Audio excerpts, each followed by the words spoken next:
You guys ready?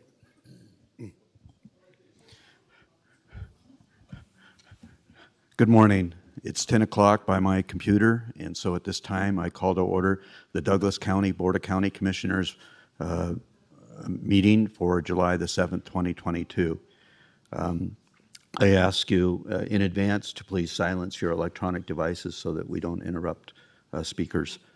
At this time, I would ask you to all please rise and join me in the Pledge of Allegiance to the greatest nation on earth. I pledge allegiance to the flag of the United States of America and to the republic for which it stands, one nation under God, indivisible, with liberty and justice for all. Thank you. Public comment. Public comment is limited to 3 minutes per speaker unless additional time is granted by the board chairperson. The Board of Commissioners uses timing lights to ensure that everyone has an opportunity to speak. You will see a green light when you begin and then a yellow light which indicates that you have 30 seconds left and should conclude your comments. Once the light turns red, we ask you to please sit down. In addition to opening public comment will also be taken on administrative agenda items that are identified for possible action and closing public comment.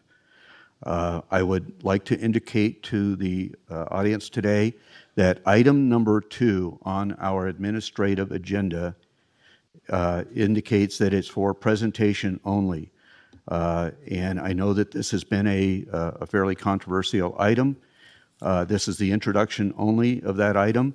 Therefore, if you wish to speak on that item, I would encourage you to do so during the opening public comment section of this meeting, because we will not be taking opening public comment on that item when we get to it and have that introduction. So just as a caution to everyone. In addition to that, I want to take this opportunity to congratulate, I don't think I've done that in public yet, our new Chief of Staff, our County Manager's Office, Miss Melissa Blosser, Algis, I'm sorry. You've also been recently married, so. Anyways, so at this time, then we will go into opening public comment. Is there anybody who wishes to offer opening public comment? We ask you to approach the microphone and print your name, please, for the record, and also identify yourself for the record. Thank you.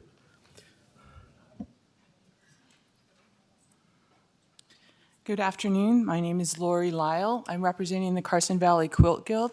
I wanted to take a moment to acknowledge the wonderful staff that the county has at the community center. Our Quilt Guild just had their biennial quilt show there last month. The staff was excellent to work with. We had nothing but praise for them, and really our show is much more successful because of their efforts and their assistance. So I just wanted to call them out. Amanda Reed, Scott Dewar, and Cole. I can't remember Cole's last name, but everyone there was wonderful to work with, and we just want to extend our thanks.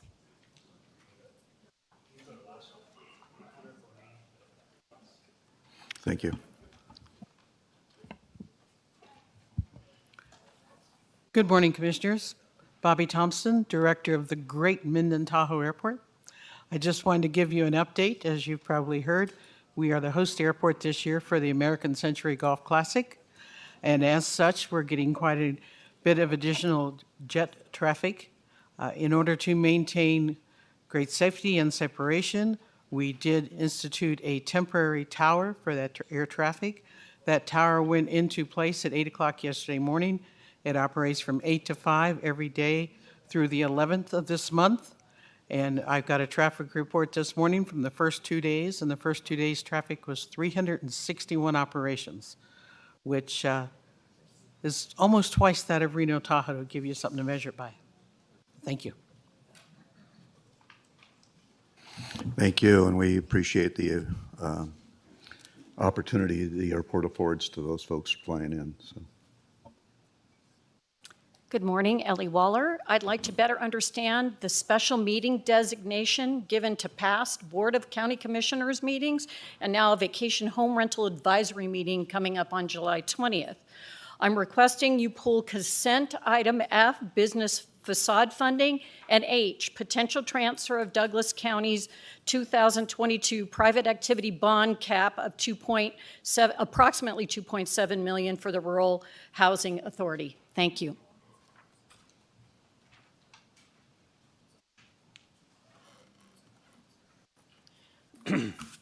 Ted Gaines.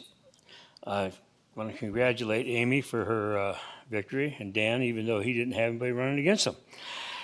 Now, I talked to one of our commissioners about put it politely, the fibs that were told to him by our head building official about how many inspections they were doing today.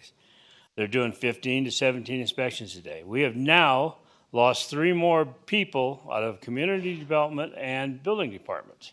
The only certified inspector we have is headed to Carson City. So we don't have any completely certified inspectors. We got inspections that have been turned down by electrical certified inspectors, and the building department sends uncertified people, no electrical over it at all, to sign it off for businesses. So when are you 5 going to start caring about the county? The problem sits in our county manager, assistant manager, community development, and the head building official. Our head building official has did things to employees that were following procedure. Now that them employees are leaving, I can say that. And they penalized them for it, for following county procedure. The man lies to you 5. Nobody wants to do anything about it. And our chairman says we don't hire and fire. I agree, but you do have to say about our county manager, and it all starts right there. Now, our assistant manager, 2 years ago, I called in a violation on 3 of the same people we've been talking about, violating an order put out by our governor and the law, and she said, this is Douglas County. We do not have to follow what Governor Sisolak says or the law. We make our own rules. They were violating the COVID things. I called and talked to Jennifer personally. So now you people have penalized and whatnot people in the North County for violating codes on the VHR things. Our inspectors are violating them every day. Why don't you do something about that? You should start getting worried about the people of this county. We got buildings going up that they know are being worked on with no inspections. Why don't we just start saying, let's just hand in $5,000 and we don't need inspections. We'll let the builders do it. Because that's where we're at here. And I know that because I have had inspectors that are working. I turned one in for having 0 interest money. He's getting and doing inspections in the man's house. He should have been fired.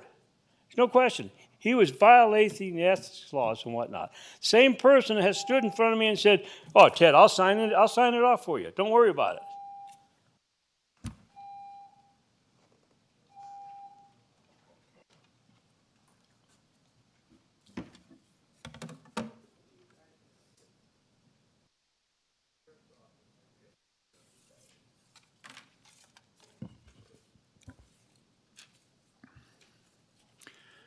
Jim Slade, speaking only as the chairman of the Sustainable Growth Committee.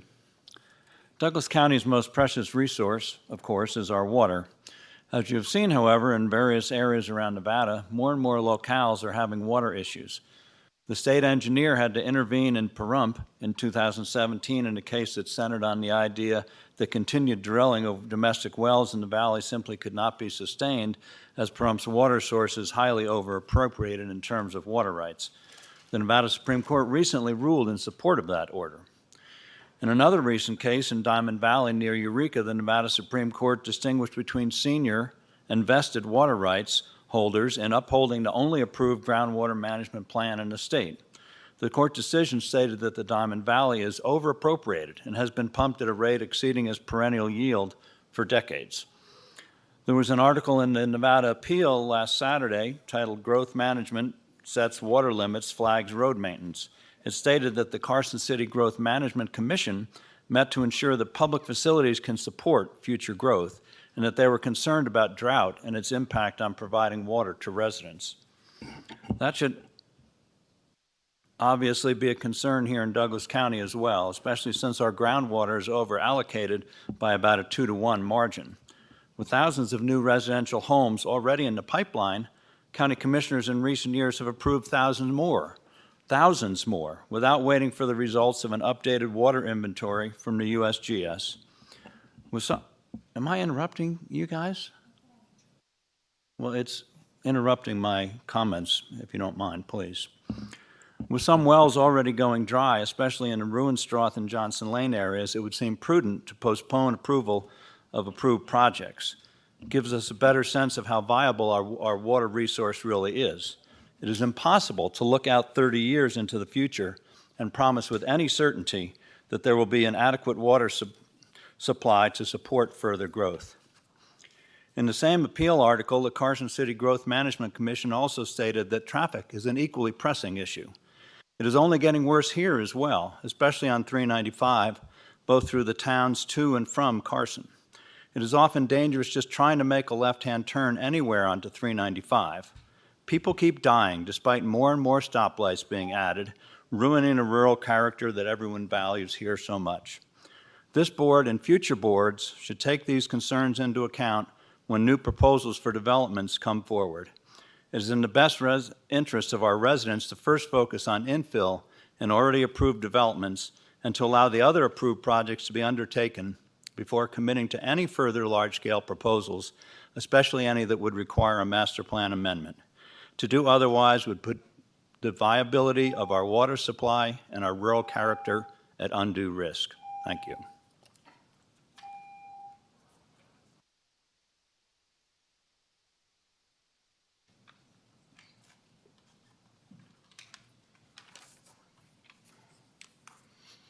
Good morning, distinguished commissioners. For the record, Janet Murphy. I like to read for my constituents up at Lake Tahoe at the Tahoe Township. These are from the folks that wanted me to, they cannot be here today.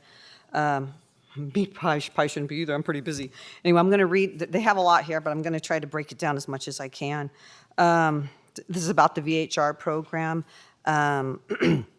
It says here, since they are unable to attend, they'd like to submit the following comments regarding the VHR program. Even though the county has worked to improve ordinances, support, and enforce of this program, it is still riddled with various operational and legal issues, which are not going away. In addition to the legal settlement already made and now the pending Cavzas lawsuit. How many more lawsuits are coming when a VHR owner does not like an ordinance, a county fine, or a VHR tier they are placed in? I support a ban of these, well, we support a ban of the VHRs in the county zone single-family residential neighborhoods for the following reasons.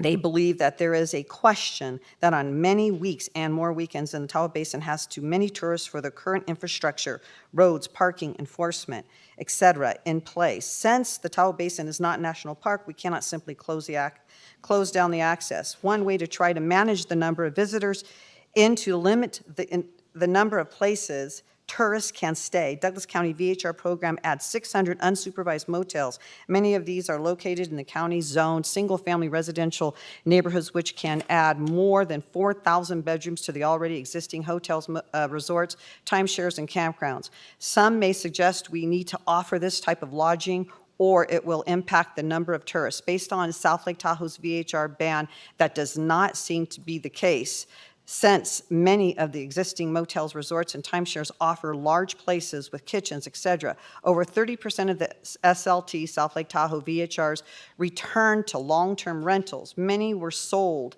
to now full-time residents, and the rest remain on second homes. South Lake Tahoe has seen little impact on the total TOT revenue, as the visitors are just staying in the hotels, resorts, timeshares, etc., who are also able to increase their rates due to the increase in demand. For those who believe we need more visitors visitors, tourists, they should first focus on improving the area's infrastructure to accommodate those who have visiting today, and then the increase without impacting the environment and those who live and work here full-time.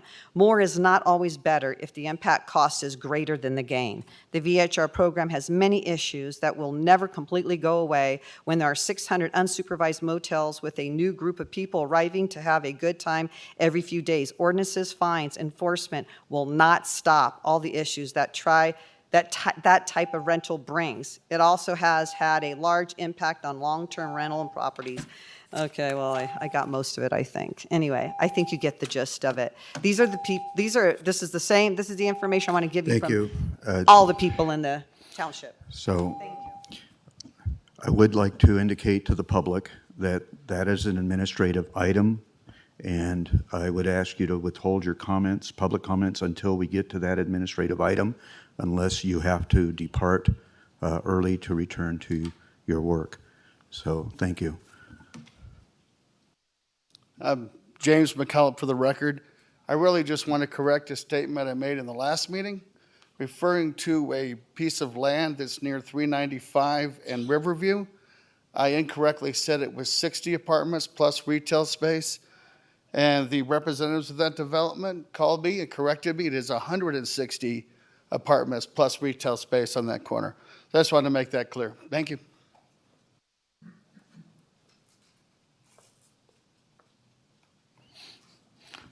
Are there additional public comments here in chambers? Sensing no additional public comment here in chambers, Ms. Marcia, Ms. Johnson, is there public comment online?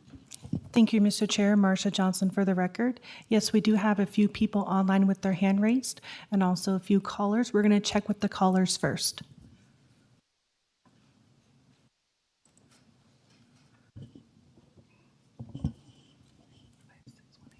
Caller ending in So, 5618. Ms. Johnson, would you indicate to them that we're looking for comments that are public comments and not on administrative Opening items? public comments. Okay, thank you. Caller ending in 5618. Do you have opening public comment?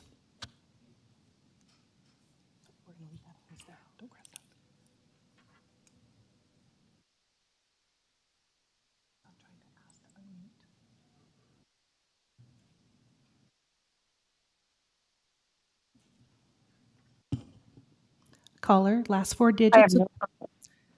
Do you have opening public comment at this time? No comment at this time. Thank you.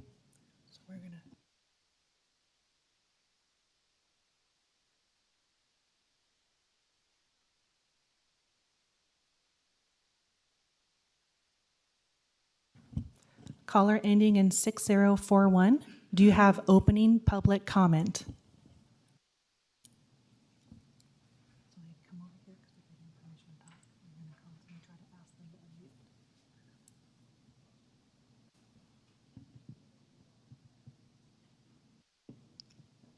Caller with the last four digits, 6041. Do you have opening public comment?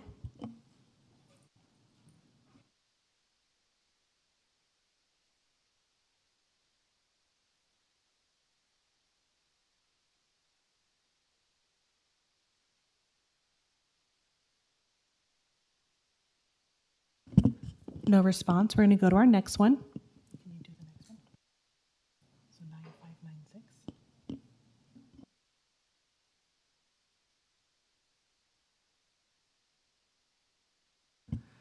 Caller ending in 9596. Do you have opening public comment?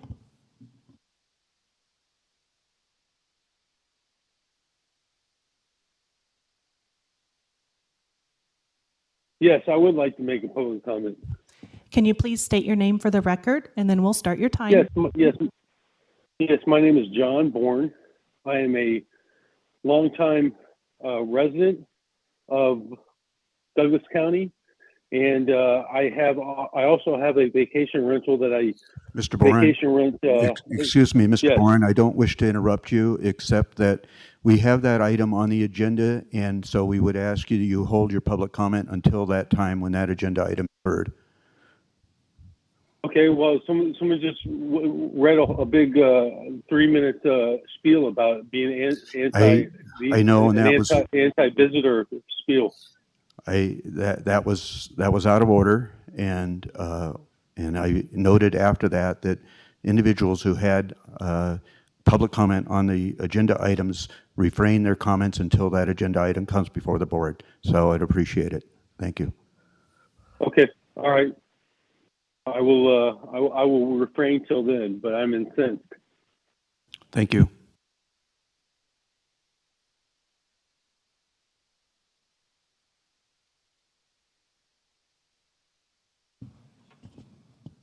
Caller ending in 0673. Do you have opening public comment at this time?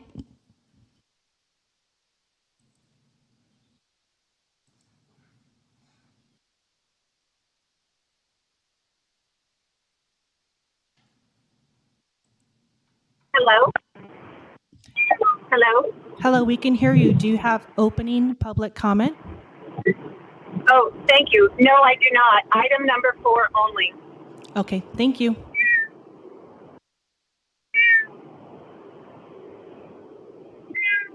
do I get it back? Does she get it?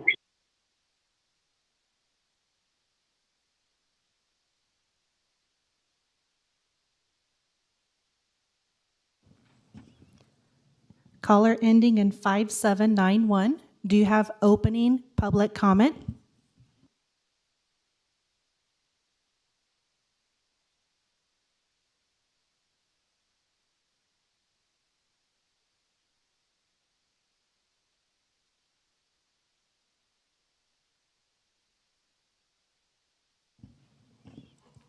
Caller with the last 4 digits, 5791. Do you have opening public comment?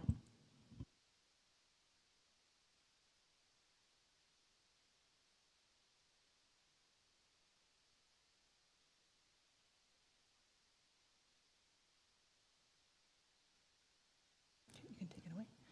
No response. We'll go to the next one.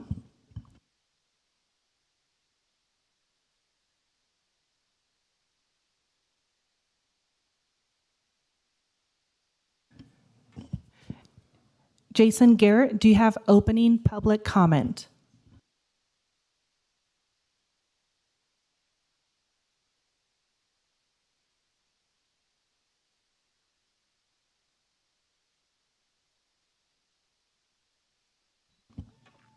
I do. Thank you for your patience. Good morning, Douglas County. Good morning, commissioners.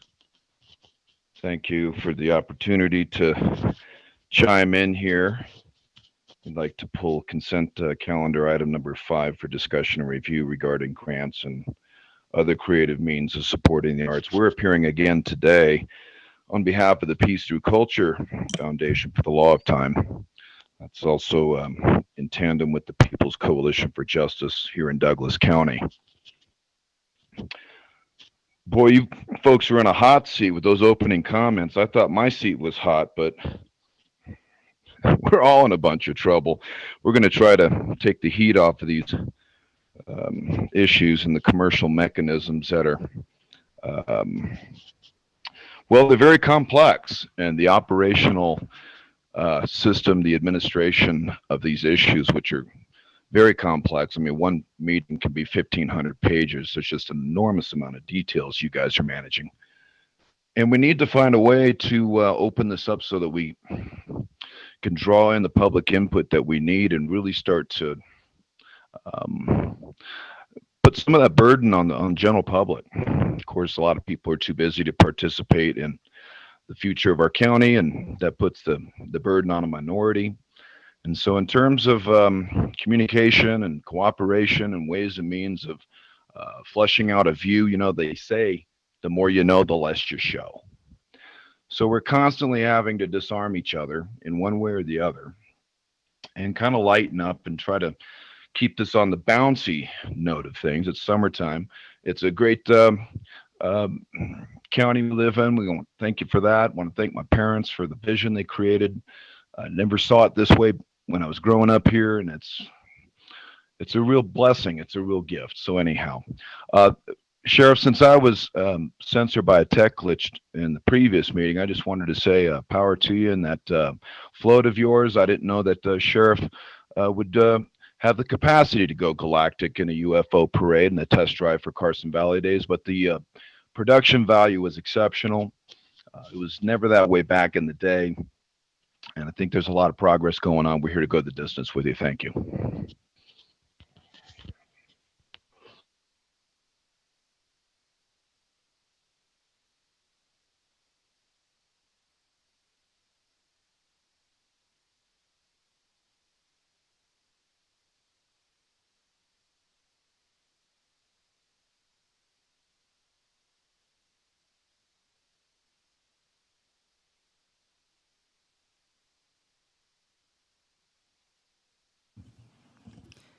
Dustin, do you have opening public comment at this time? My item's specifically about VHRs, but I'll keep it to when one kitchen in South Lake Tahoe has a kitchen that causes a meal, why do we shut down? I'm sorry, I did not catch your name. This is Chairman Gardner. I would ask you to delay your comments until that item comes before the board later on in this meeting. Thank you. Do we have a time frame for that? No, that's not indicated at this time. Thank you.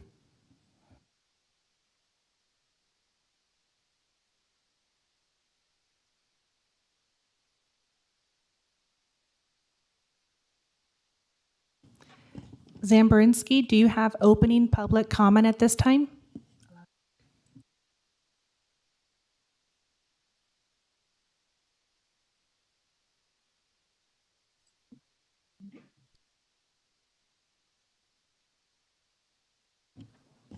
Zambrinsky, do you have opening public comment at this time?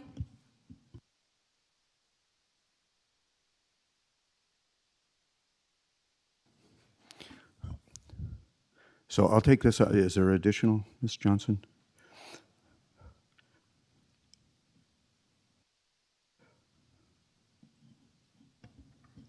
There's no further public comment online at this time. Okay, thank you.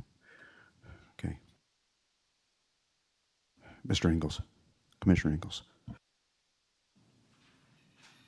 We've all been seeing what's been going on with our economy. Situation is not looking good.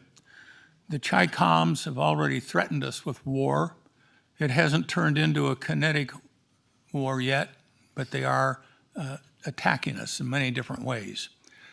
We recently had a dope grow at the south end of the county, and it was being operated by Chinese nationals. We don't know much about it because the DEA and the feds took it over. They never said anything other than that's what it was. They recently they're buying land in Oklahoma, over hundreds of acres, and it's our understanding that their intent is to grow dope. They recently bought another large parcel of land in North Dakota, close to a highly secured Air Force base by the border with Canada. We have absolutely no ordinances in this county in regard to foreign nationals buying land, water rights, mineral rights in our county. We don't have any jurisdiction over anything else. But I'm proposing to all of us right now that I'll work with the DA and we'll draft some kind of ordinance. It may not work, but at least we'll have stood up and told people from outside in other countries, you can't buy water rights here, you can't buy land here, you can't buy mineral rights here. Thank you. Thank you, Commissioner Ingalls. Before we go on, I did notice that we had, I believe, I don't know where she went. I wanted to recognize Ms. Shawneen Guerin. Is she still around? There she is. I thought I saw her. Anyways, I wanted to introduce and congratulate our new county recorder that will take office on January 1st of 2023, Ms. Shawneen Guerin. So the public. You just turned off the mic. Sorry. Thank you very much, Chairman and Commission. I'm excited to come in and serve when it's my time to do so. Thank you. Okay, indicating that public comment is now closed, we'll move to the approval of the agenda for possible action. Approval of the proposed agenda. The Board of Commissioners reserves the right to take items in a different order to accomplish business in the most efficient manner, to combine two or more agenda items for consideration, and to remove items from the agenda or delay discussion related to items on the agenda. Do I have a motion for approval of the agenda? Mr. Chairman. Commissioner Rice. Mr. Chairman, I move that the agenda be approved, that item number 4 be pulled. Item number 4 should be heard at Lake Tahoe. When we quit having meetings at Lake Tahoe, we were promised that anything that has direct relevance to Lake Tahoe would be heard at Lake Tahoe. I can think of nothing that has more relevance to Lake Tahoe than the VHR ordinance. I'm requesting that we have a meeting at Lake Tahoe in the fall, probably in October, after the VHR task force has completed their report. I think that to do anything premature or prior to that time would be totally disrespectful for these people that have volunteered their time to come up with the time and the resources to amend and try to correct our VHR ordinances. So for that reason, I ask that the agenda be approved with the exception of number 4 and that it be pulled to a later date. I have a motion by Commissioner Rice. Do I have a second? Okay, I haven't agreed with Commissioner Rice on hardly anything dealing with VHRs, and I'm sure that's going to continue. I think there's some serious issues still outstanding with the VHRs, particularly in different neighborhoods, and I've expressed that opinion previously. I think there are certain areas where VHRs are appropriate in Lake Tahoe, certainly where they have the ski resorts, the casinos and such, where there's all kinds of timeshares and so forth. And there's other areas that are very exclusive, gated communities, Elks Point for one, that out their own bylaws, and everybody who bought into it agreed that there would be no businesses operating out of there. I just can't imagine how anybody can think that's okay. So, there's a lot that needs to be discussed. I think this matter should be done in Lake Tahoe where the residents are at, who are going to be mostly affected. We've outlawed VHRs in the Valley, so I don't see how having this hearing at the Valley is going to get the best public input. Before this agenda item, I had received at least 30 to 1 emails and calls in opposition to VHRs and to restrict them more. From this agenda item, I probably see 30 additional ones where people are now in favor of it. So there's a lot of discussion that they want to have. It's an extremely important issue. Financially, I keep seeing that issue being paramount. It's not paramount to me. I think the people that live in residences and that are zoned as single-family residences have a right to the quiet and safe enjoyment of their homes more than your certain financial gains. Although there are other areas that's not the case in Lake Tahoe. There is a lot of it's more of a tourist area. So anyways, reiterating what Commissioner Rice said, I think the advisory board, I've asked them, and it's my understanding they're in the process of evaluating different neighborhoods and going to give us their input. I've been promised it would be done. I was promised it would be done earlier. Now here it's going to be October. I know there's a time issue that needs to be done. At least one board member will not be here longer than the end of this year. So this matter has to be brought up before that time, I believe. But I do think it should be brought up at Lake Tahoe, and I do think we should have the input of the advisory board, assuming they get their report done by October. So I will second Commissioner Rice's motion. Thank you. I wasn't sure I was going to hear a second in there, but I knew that's where you were headed. So Just thought it was important that I express why, because I'm not going to, I do think there's problems with the board. I do agree a lot with what Commissioner Novosad has concerns about.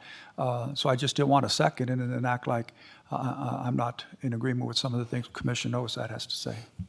Thank you. And in regards to discussion on this particular item, I had some things I wanted to share also. Okay. There has been an indication to me personally as chair that I should have never allowed this item to come before the board at this time. I want the public to know, and I want my fellow commissioners to know, that I will not use this title to that manner.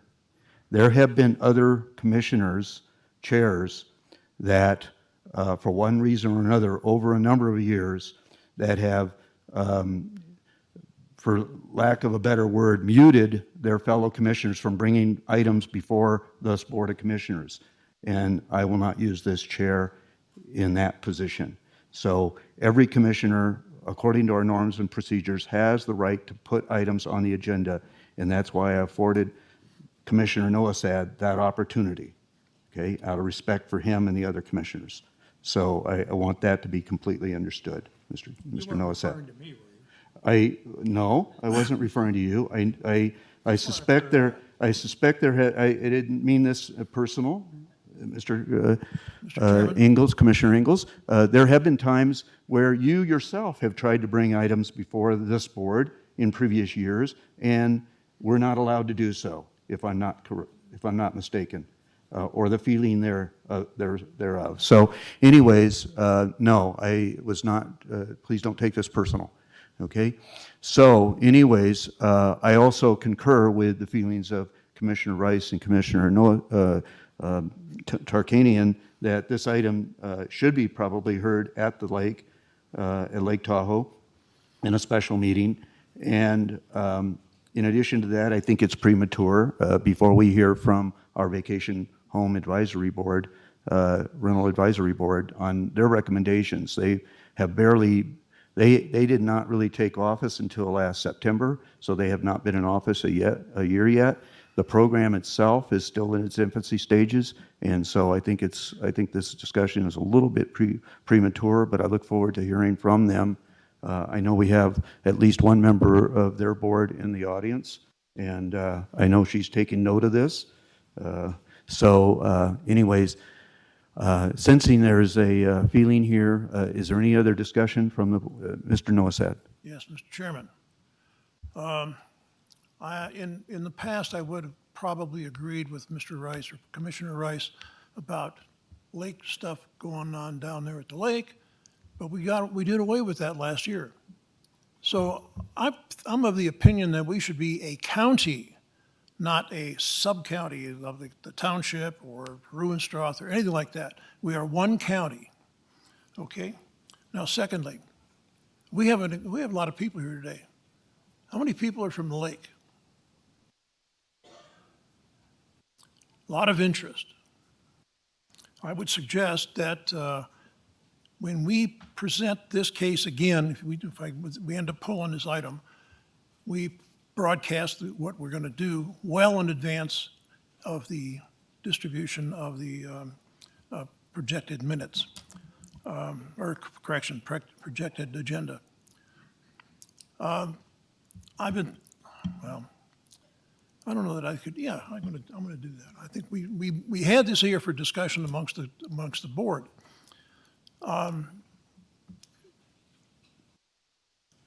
Can I go along with my speech? Okay. Not very long, but it addresses what I think are the important topics. VHR program started in 2005, 17 years ago. The idea of the VHRs seemed to be a good one at the time, but deeper analysis of the idea was lacking, leaving the citizens to bear the weight of the problems we have today. The current count on VHRs today is 522. Of course, there are density limitations that we enforced also. This number, 522, does not include owners who are not in Douglas County, not even in this state.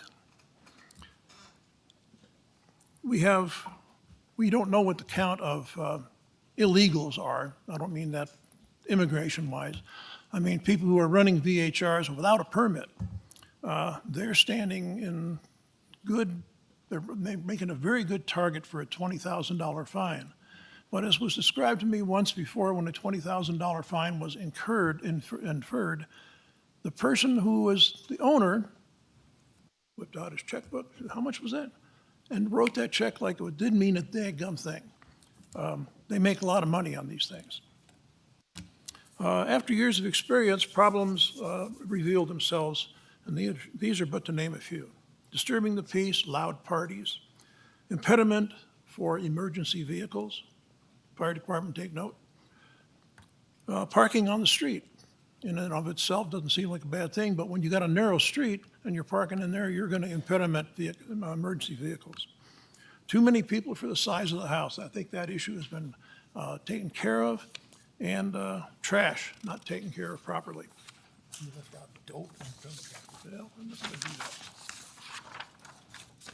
A large number of VHR permits issued to people who do not live in Douglas County. I covered that already. Large companies are investing in VHRs. The only vested interest they have in that is a profit. They don't care about the people who live next door to those VHRs. All right, there's an issue of taxes. 14% of the money we get in revenue comes from the casinos, that general area.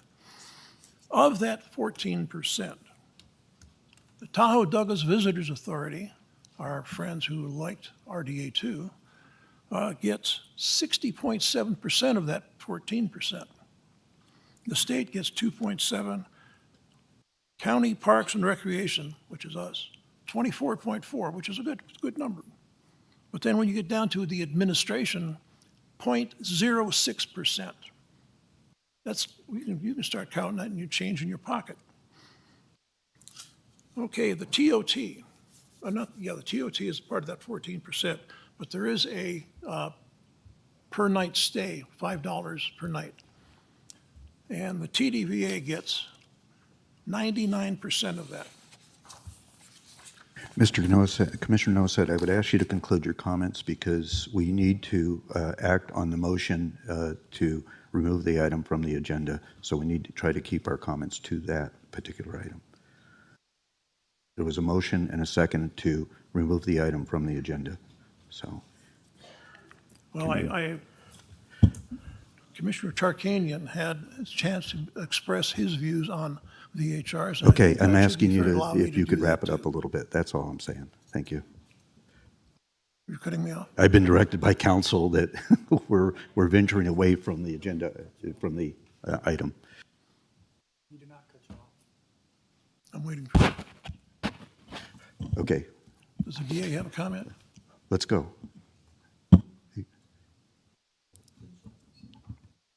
Okay. We have a motion on the floor and a second to approve the agenda as presented minus item 4 of the agenda, administrative item. Sensing no further discussion, all those in favor signify by saying aye. Aye. Nay. Nay. Okay. Motion passes 3-2. Thank you. Familiar count. Okay, we'll move on to the approval of the previous minutes for possible action. Discussion to approve the draft minutes of May 23rd, 2022 special meeting and June 2nd, 2022 regular meeting of the Douglas County Board of Commissioners.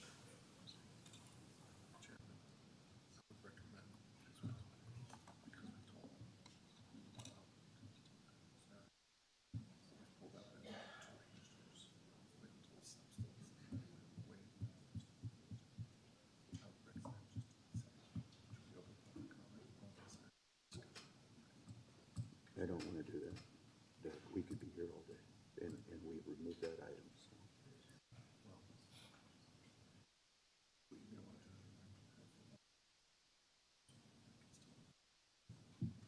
Okay. Okay. Okay. It has been pointed out by council, before we move on, it has been pointed out by council that we did allow public comment on item number 4 during the opening public comment, and we had a number of folks that were online who wished to offer public comment on that particular item. And we allowed the commissioners themselves to express some comments in regards to that particular agenda item. Therefore, during the closing public comment, those individuals who wish to comment on item 4 may do so at my discretion, please. Okay? So once again, those members who are online, those members who are here in chambers who wish to comment on item number 4 may do so during closing public comment at the end of the meeting. Thank you.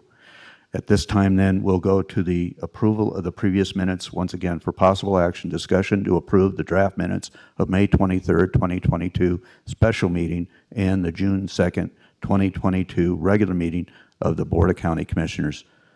Do I hear a motion? Mr. Chairman, I move that we approve the draft minutes of May 23, 2022, special meeting, and June 2nd, 2022, the regular meeting of the Board of County Commissioners. Motion by Commissioner Rice, seconded by Commissioner Ingalls to approve the draft minutes of May 23rd, 2022 special meeting and June 2nd, 2022 regular meeting of the Board of County Commissioners. Sensing no discussion, all those in favor signify by saying aye. Aye. Motion passes 5-0. We will now go into recess as the Board of County Commissioners and convene as the Douglas County Liquor Board. I'm saying this for my benefit, just to keep my mind intact here, is that Sheriff Dan Coverly serves also on the Liquor Board, so this motions will have 6 votes available versus the 5 that we would otherwise have. So, and the first item, I guess, item Roman numeral 1, and I believe that's the only item we have. For possible action, discussion to approve the addition of Angela Wood to the existing packaged retail liquor license for Walmart store number 5864. Angela Wood has signed a waiver of notice of hearing. Walmart store number 5864 is located at 1511 Grant Avenue, Gardnerville, Nevada 89410. And this is being presented by Captain Mitchitarian. Good morning, Captain Ron Mitchitarian for the Douglas County Sheriff's Office. Miss Angela Wood has met all the requirements to be added to this liquor license, and the Sheriff's Office is not in objection.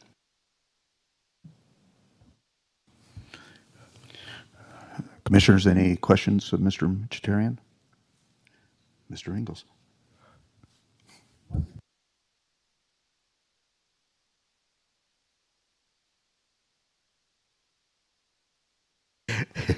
That wasn't my doing. I promise. Is there any questions from the commissioners that Captain Mitchitarian may be able to answer?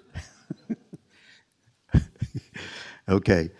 Sensing no further questions from the board itself, this is an action item, so I will ask if there's any public comment here in chambers on this item. Seeing nobody getting out of their seats, I would ask Ms. Johnson if there's anybody online who wishes to offer public comment on this item.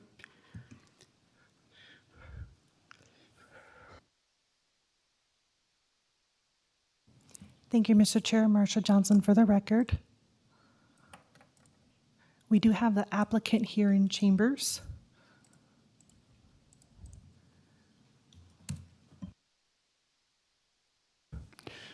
Does the applicant have anything that she wishes to add?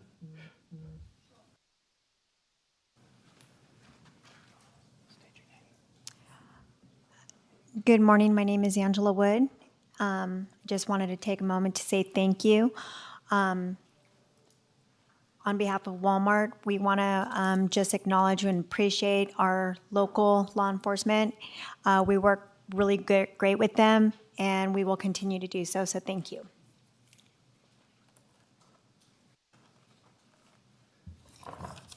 Ms. Johnson, is there any comments online? Thank you, Mr. Chair. I do have 2 callers I'll check with. Caller ending in 9596. Do you have public comment on this liquor board item?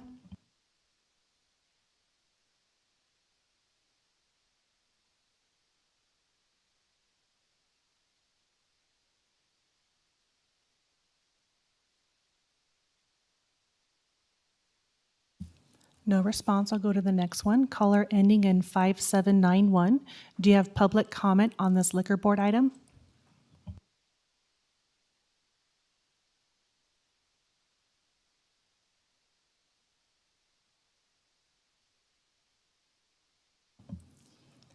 No response. I do have one person with their hand raised.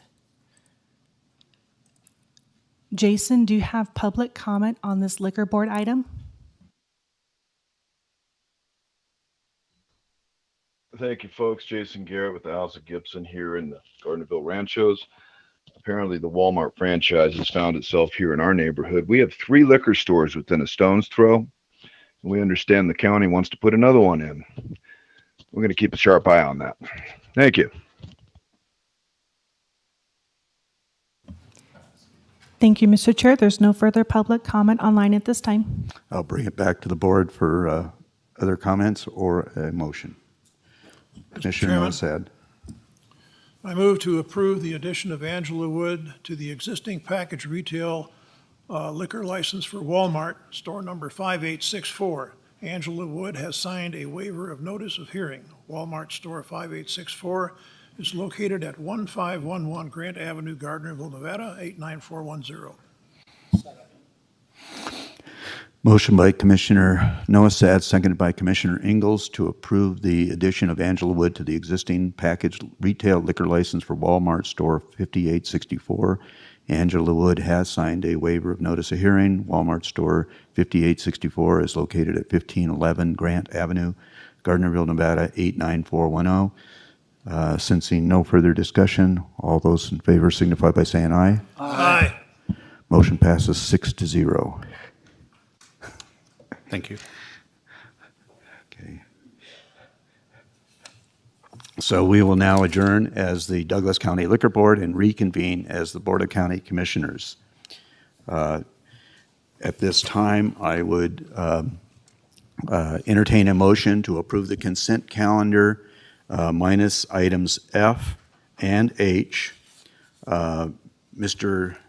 Gibson indicated he wanted to pull item 5. However, that's on the administrative calendar, so that action is not necessary. So at this time, I'll entertain a motion to approve the consent calendar as presented minus items F and H.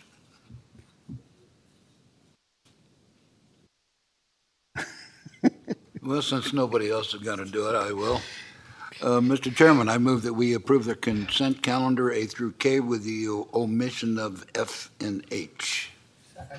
Okay, motion by Commissioner Rice, seconded by Commissioner Ingalls to approve the consent calendar as presented minus items F and H.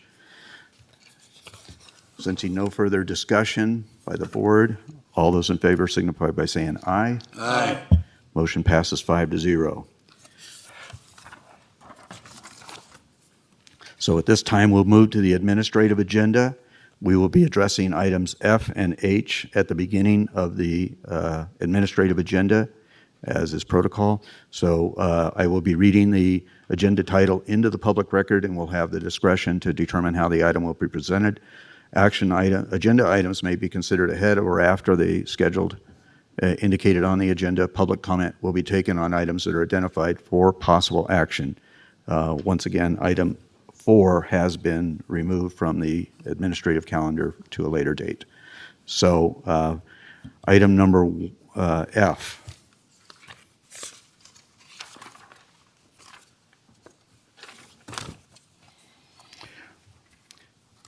Okay. Item F is for possible action, discussion to adopt Resolution 2022-R-074, granting $10,000 of Douglas County public funds to Main Street, Gardnerville for the Business Facade Improvement Pilot Program. This is being presented by our Economic Vitality Manager, Ms. Granahan. Thank you, Mr. Chairman, Commissioners. For the record, Lisa Granahan, Economic Vitality Manager. I think over the years, Douglas County and the Board of Commissioners have supported Main Street, Gardnerville, and been very pleased with those results in that we've seen a net new 87 businesses in the time since Main Street, Gardnerville was created. You know, how amazing is that? Last year, end of the year, when you, the Board of Commissioners, took action to update the Economic Vitality Program, included was a pilot facade improvement program. And Jen Nalder is with me today. She's our program director for Main Street, Gardnerville, and our champion for cultivating main streets. And I think you heard from her and over the process of developing the budget on that. This program encourages building and property owners to invest and improve the exterior of their storefronts. It requires those businesses to come up with a 50% match to any funds that they might receive.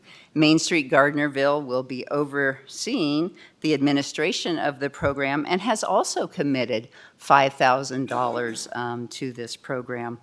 Eligible businesses must be in the Main Street Gardnerville area. This is a pilot project.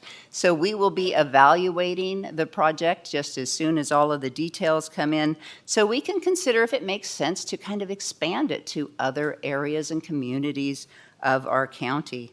The funding for this does come from the room tax budget. You know that, of course, is generated by our visitors, and the idea is to make these stores more attractive. Think of little coffee shops and, adding special things to the front or improving the appearances so more visitors stop in, spend more money in our local businesses, and they do better overall.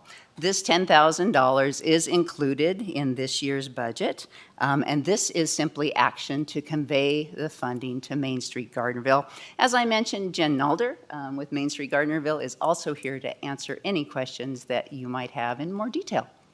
Thank you. Ms. Nalder, do you have anything that you would like to add to that? I'm shorter than you. Good morning, Jen Nalder for the record. As Lisa had mentioned, this is part of a budget item that was approved previously in the year. I did want to make note, a lot of people may not be aware that the facade improvement program, the reason why this is so essential for the small businesses, and especially in our historic district, is that there is not funds available for private business owners to do these improvements on their property. So as we look at our historic downtown and how we're going to preserve it, the funds are just not there unless it's a municipality or a nonprofit. And so the design of this program is to, as Lisa had said, be a pilot program that we hope to expand over the years. This is a 4-year scope in it. We're doing all the legwork to make sure that we work out the kinks and deliver a product that the county can maybe embrace and then introduce to the other pocket communities that could benefit from it, like Topaz, Gardnerville Ranchos, Minden, and even up in State Line, where I know that there has been a call for a Main Street program. So the potential of this program to take wheels and really expand to benefit your community as a whole has great potential, and we're just here to help develop it along the way. Thank you. Do you questions? Yes, of course. So, but we're talking about the facades of private businesses, right? Yes. Okay, but when you say they don't have any public funds for it, it's a private business. So the private business should be first and foremost responsible for this. The private businesses it's a 50-50 match. And so the funds, when I said that there isn't funds available, there aren't funds as far as grants at a whole nationwide or even locally, that if the businesses have a historic building and they want to do the small improvements, such as pick on Fresh Ideas, that's a historic building in nature, they don't have funds available to do any sort of restoration because they are a privately owned building. And so unless you are a municipality or a nonprofit or other organization, you can't really apply for these grants to do any sort of substantial redevelopment. So as it seems like a small amount that we're putting towards these building and business owners, it's actually going to go a long way in what they're able to do to preserve their buildings. Did that answer your question? Yes. Okay. Commissioner Ingalls.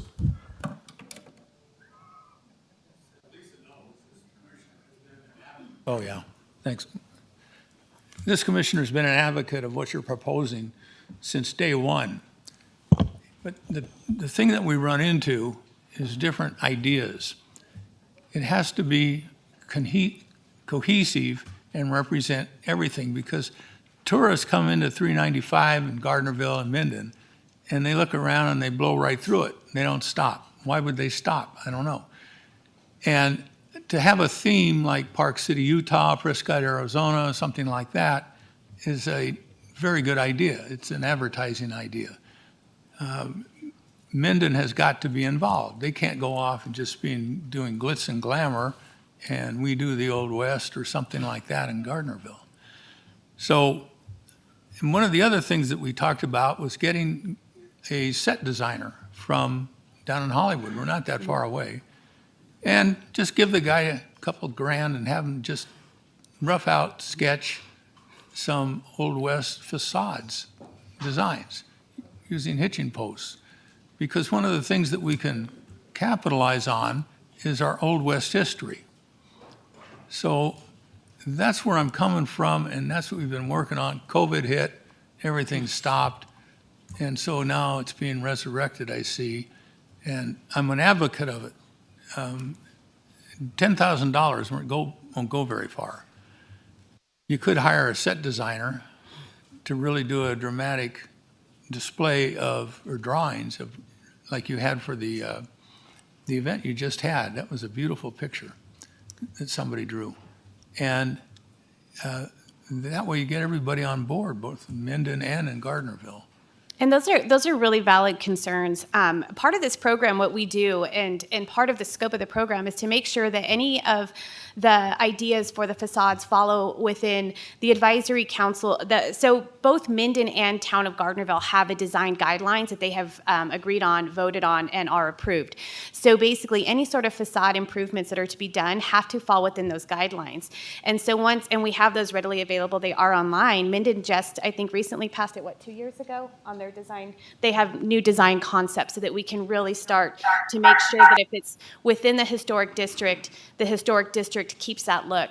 There is a difference between the two towns. Gardnerville is much older. We are more of a boom town style of design architecture, so a lot of stuff is made out of timber, and it's not going to withstand the test of time like Minden has, which was, a lot of the stone masonry architecture that we have, and it's great, it's beautiful. What we're trying to do, and in the downtowns, there are very pretty rigid guidelines to follow. If you're in the historic district, it must embody that historic district that was once there. And a lot of what we do with the Main Street program is educate the business owners and even the community on the old facades that used to be there. And even from the 1900s, they have changed to the 1950s, and it continued to change, but we are trying to preserve that natural look. And so through the vetting process, all of the applications must be able to meet the requirements of the town design guidelines that are approved by the town. So this is online now? Oh, again? yeah, and it's also on our website. We have a really helpful page under the facade grant, and we have hyperlinks to not only the county resources for the planning the planning department, their codes as far as signage, because signage is a hot button topic, but also what is approved, and I guess, what is the word I'm looking for? I'm sorry. What you have is, you have a PR problem. I just went right out And that way. it's the same thing we have with everything, is getting the word out. It is. And so it might be one way to go with it, $10,000, to figure out how you're going to get the word out to the public, because it's not easy. It isn't, but we do have a pretty good social media platform, and social media sounds so silly, but we do try to keep our community as a whole informed, and our job as a Main Street program is to advocate to the community, the resources that the small businesses have, and also to the public at whole. What is it that we do through our fundraising? Everybody knows that they love the wine walks, but what's our after? Our after is going to be beautifying our downtown, whether it's the flower baskets, the art, so on and so forth. And now being able to give money to these business owners, it's really going to be helpful. And some of them, we really want those big reveals, but like you said, this money isn't going to go very far. But for those business owners to finally be able to tackle these projects that they have been waiting on, it's going to mean a lot to them, and it's going to stretch their dollar. Do you know Melissa real well? Melissa? Yeah, formerly Blosser. Oh, yes, love her. She's a great gal. Use her. Oh, I do. She knows how to get the word out. That's my girl. Okay. Thank you, Jan. Thank you. Commissioners, are there any other additional questions for Ms. Nalder? Okay, and I see Ms. Willoughby, did you add anything that you wish to? Okay, I anticipating. Okay. If there's no further questions from the commissioners, we will open this up to public comment.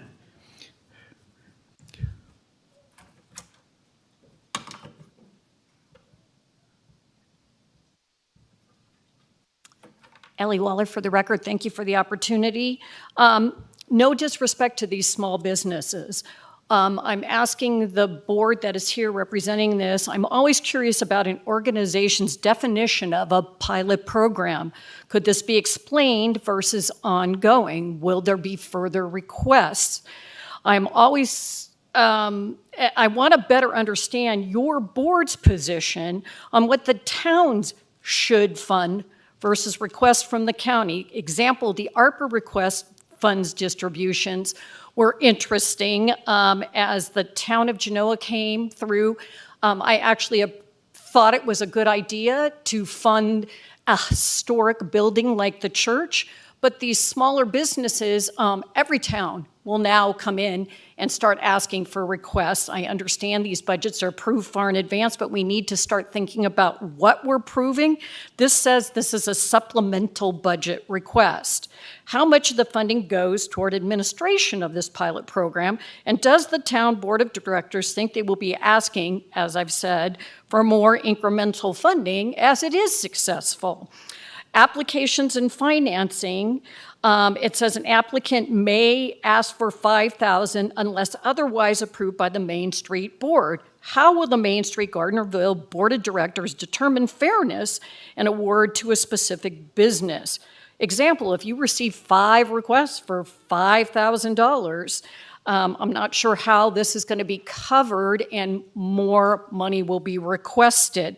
How does the board determine what could otherwise be above $5,000? Thank you. Thank you. Are there any additional public comments here in chambers? Then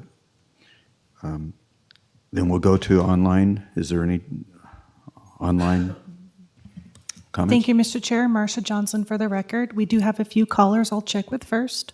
Caller ending in 1491. Do you have public comment on item number F?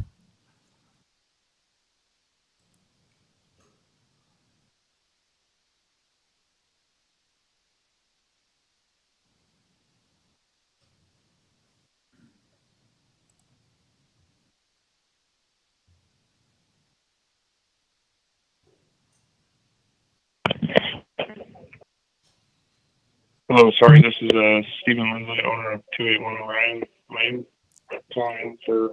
Do you have public comment on item number F? No, I don't. Okay. It prompted me to unmute myself. Thank you. Caller ending in 7854. Do you have public comment on item number F?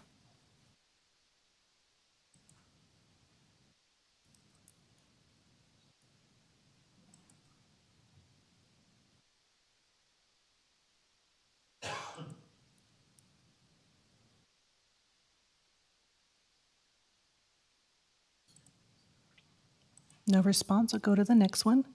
Caller ending in 9596. Do you have public comment on item number F?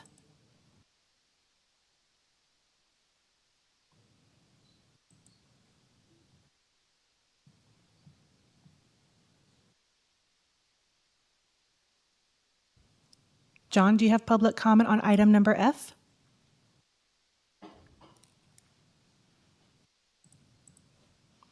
No response.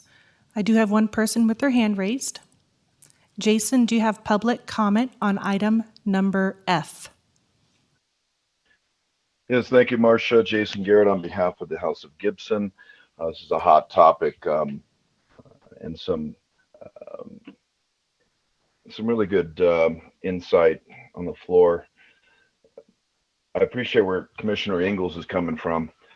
Themeplex ideas, time-based art. We had the Mural Fest. I'll draw upon the experience we had with Main Street and Mayor Rich Mays in Wasco County. That's the Dalles, Oregon, Columbia River Gorge. And we had Mural Fest, which encouraged the general public to participate in connecting the dots and reliving the local lore, the history. We drew upon the Bohemian storytellers to come out to enlighten us on our history with local storytelling tours.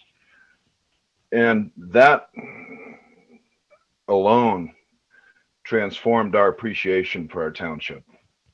Those are the kind of programs that make life worth living. I also appreciate the gal who spoke about how to best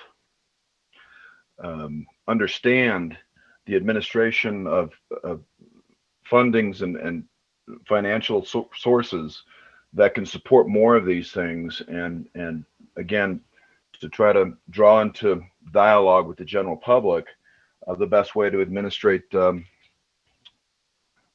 monies and finances. Thank you. Thank you, Mr. Chair. Marcia Johnson for the record. At this time, there's no further public comment online. Thank you, Ms. Johnson.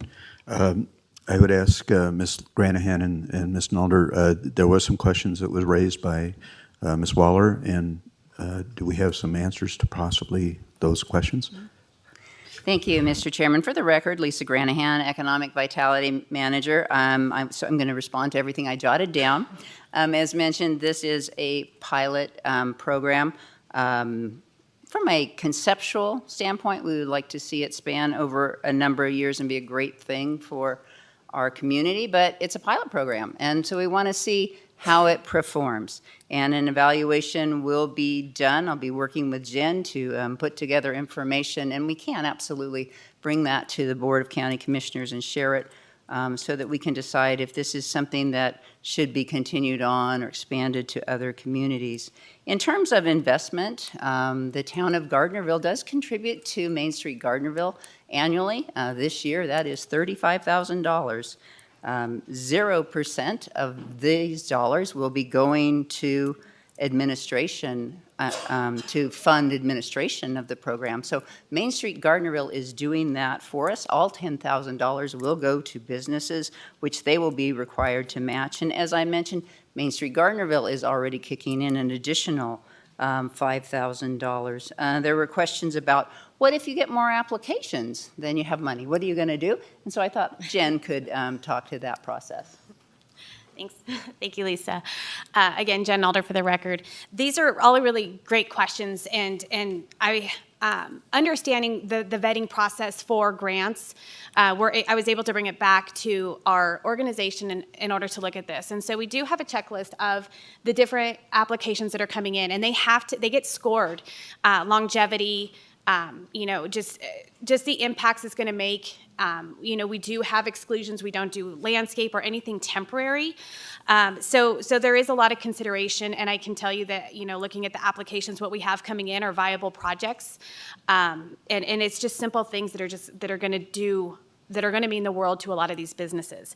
And I also wanted to mention, when it comes to the funding, this isn't a, sit here and it's a pilot program, but it's not going to be, we're going to continue to come back with a handout. We as a Main Street program try to be as community serving and self-sufficient as possible. And so just to get a program off the ground, we appreciate the investment, but I want you to be aware that our fundraising and the ability for us to continue to deposit and to bookmark money for this Facade grant program, because we're seeing how it's viable for our community, is something that we're going to strive to do going forward, which means that we will be doing the legwork to make sure that we have more sponsors of our program to invest into this Facade grant. So it's not going to be doing it on the backs of the Douglas County to continue to fund it. We are invested in this because these are our businesses and they mean a lot to us in order to keep them sustainable, especially through a recession. Thank you. Commissioners, any other questions? Commissioner Ingalls? Yeah, and last year, when we did the master plan, one of the things that the commissioners agreed to in bank, which is very rare, was architectural oversight for the county. That meant houses and commercial businesses were applicable, things of that nature. Have you talked to the Planning Commission in regard to this yet? I haven't talked to the Planning Commission in regards to this as far as the Facade grant program is concerned, because again, we're dealing with very minute sums that are manageable for us to go forward. But I have been talking with some community, advisors that have some other resources that we can tap into that have not, that we originally started our program. We started our program through USDA funding. And so finding other resources that are available in order for us to filter this money into our community are other avenues that we are going to be pursuing actively over the next, few years. And we've really just started to begin the work that is going to be going on in the downtown. And so we're very excited about how this could look, because the potential for how it could grow and how we redevelop the downtown is going to be quite exciting. Well, that's good. I would highly recommend that you spend some time at one of their meetings like you're doing here and get them on board, get any ideas. Because you get, on this deal, from what I've experienced, you get 5 people in a room, you're going to get 25 ideas. And you start to have to kind of like herd all of these cats into a corral. You know what that's like. And, well, what direction would you like to go? Do you want it to be Old West? Would you want it to be like Space Galactic? What makes sense for our county? What looks right? What fits? What fits these mountains? What fits the geography? What fits the theme and the vision of our county? And I haven't heard this yet. I support the idea, but something a little more definitive. Thank you. Well, as I mentioned before, when I did the presentation last month, our vision for the Main Street program is to embrace the past, enrich the present, and experience the past, embrace the present, and enrich the future. And so keeping with those 3 elements, in order to build forward, we have to be appreciative of the past and where we were founded and give that a great amount of appreciation. A lot of work goes into the historic research, into what structures were here, the buildings. I can tell you probably any building on Main Street and what was there from 1900s on forward, with a little bit of help from Dr. Fisher and also our friends over at the Historic Society. If we're going to build a community, we have to understand where we came from in order to go forward, and that is a vision of Main Street. Just for example, how hard things are, trying to get some people to wear a cowboy hat in this town, especially if they're from California. They just have a mental block about it. They can't do it. I have too much hair for that, so it hurts my head. Okay. And it's a great and noble plan. And the idea about, recognizing that we are the beneficiaries of all those who came before us, and that we have a great thing to work on. So I support it, but it's not going to be easy. Did you know a stagecoach project? First it was COVID, then it was a fire, and it's been real hard. So thank you, though. Commissioners, additional comments? I only had one question, and if our Chief Financial Officer is here, so she probably could answer this question, but these funds were approved in our previous budget for 22-23. Is that correct, Ms. Willoughby? Terry Willoughby, for the record, that is correct. They were approved as a supplemental request and included in the current budget. Very good. Okay, thank you. Sensing no other comments from the commissioners, I would entertain a motion.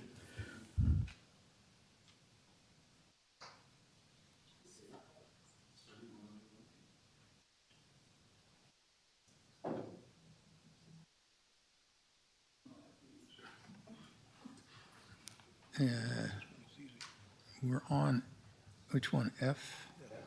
Okay, for possible action, discuss to adopt resolution 2022R-74, granting 10,000 Douglas dollars to the public funds of the Main Street in Gardnerville for the business facade improvement pilot program.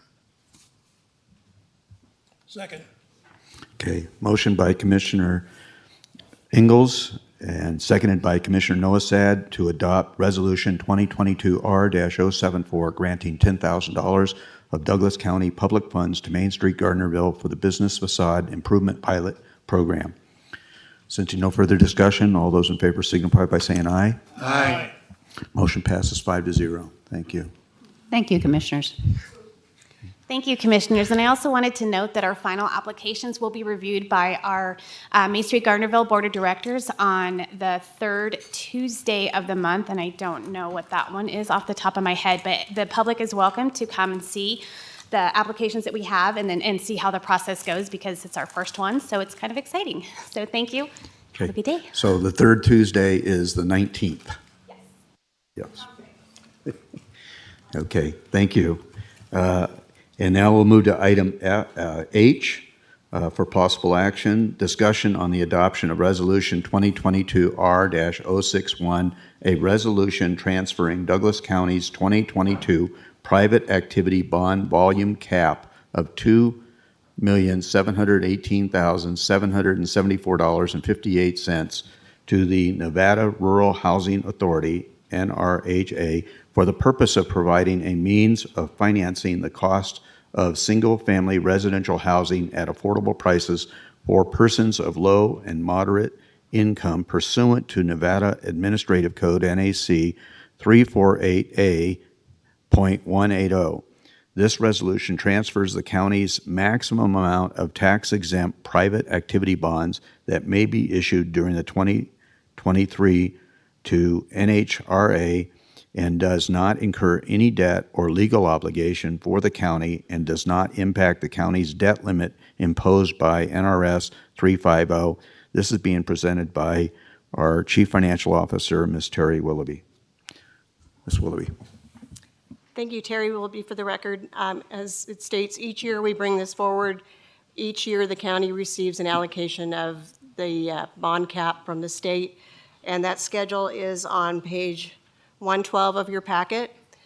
For reference, the statewide total allocation is $345 million, and our county allocation is $2.7 million. We then pass this through to NHRA for use in their Home at Last program, which is detailed on your packet pages 113, 14, and 15, and they provide mortgage tax credits, down payment assistance, low-rate mortgage options, and home buyer education for people to purchase single-family homes within the county. And they administer this for all the rural counties in Nevada. And the statistics about the program can be found on packet page 115 of your packet as to the homeowners, mortgages provided, down payment assistance, and homeowners assisted. As again, this is something we bring forward every year. Happy to answer any questions. Thank you. Commissioners, is there any questions? Commissioner Ingalls? Do we have any idea how many homes this will hopefully provide? I believe that's in the packet on the information they provided. We can certainly request them to come back and do a presentation on their program. I'm not opposed to this, but the problem that we run into is it puts more demand on the aquifers, sewage, and the property here is so expensive, and it just makes it hard. I mean, Well, Terry Willoughby, this is not construction of new homes, sir. This is existing homes people want to buy. So it's not any new construction. Okay, thank you.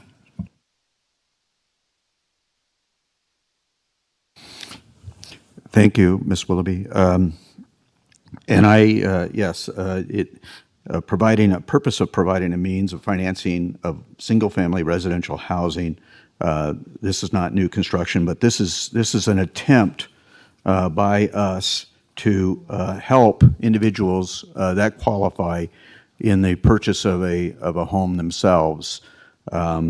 So when folks in our county indicate that we as a board are not doing anything to help individuals with affordable housing, this is one of the avenues that we are providing for them to partake in.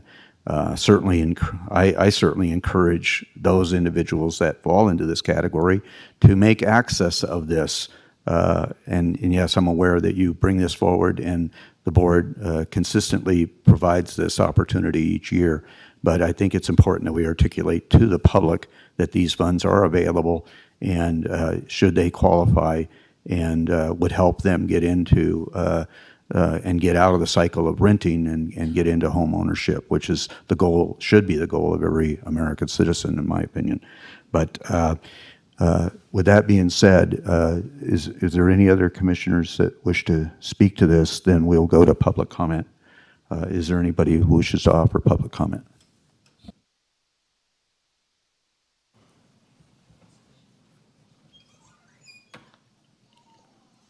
Thank you again. I did send in a comment about the overarching issues of affordable housing, not just this rental program that we, not rental, but purchase program, mortgage assistance.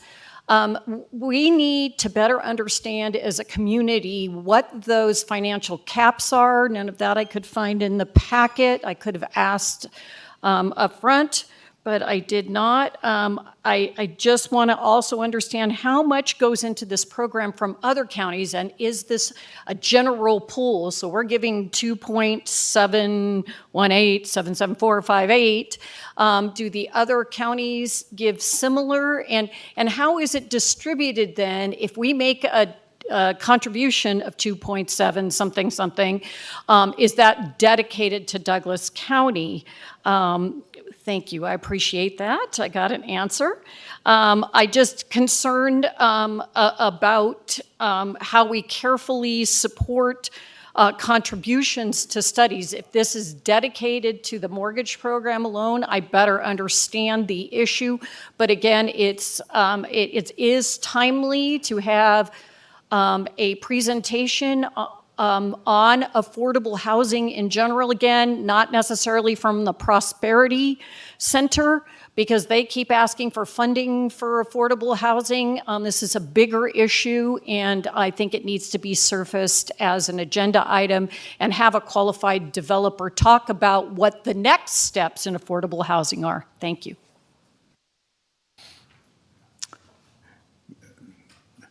We have additional public comment, and then we'll come back to that. Jim Slade. I did not read the agenda packet on this item, so I'm not as well versed in as I try to be normally. But when I read the agenda item, I did find it confusing. Ms. Willoughby, as always, has tried to clarify that a bit, but I still don't quite understand what a private activity bond is and how, since you're being asked to approve it, it doesn't incur any debt or legal obligation for the county. So maybe I didn't quite understand that, but that's still kind of a mystery to me. It also says it's the maximum amount of tax-exempt private activity bonds that may be issued during 2023. Given it is still 2022, I mean, I do understand we're in a new fiscal year. I didn't know that that was called the 2023 fiscal year. Or if it is, it should be identified as the fiscal year 2023. But whenever I see something that's over $2.7 million and it's on the consent calendar and it needs your approval, it strikes me as something that deserves a somewhat more fulsome discussion. So I'm glad at least we got a little more clarification on that. I would point out that of the thousands of homes that have been approved in Douglas County, the many thousands of homes, including the approximately 3,000 homes that have been approved in the last 5 years, none has been designated as affordable or attainable or workforce housing.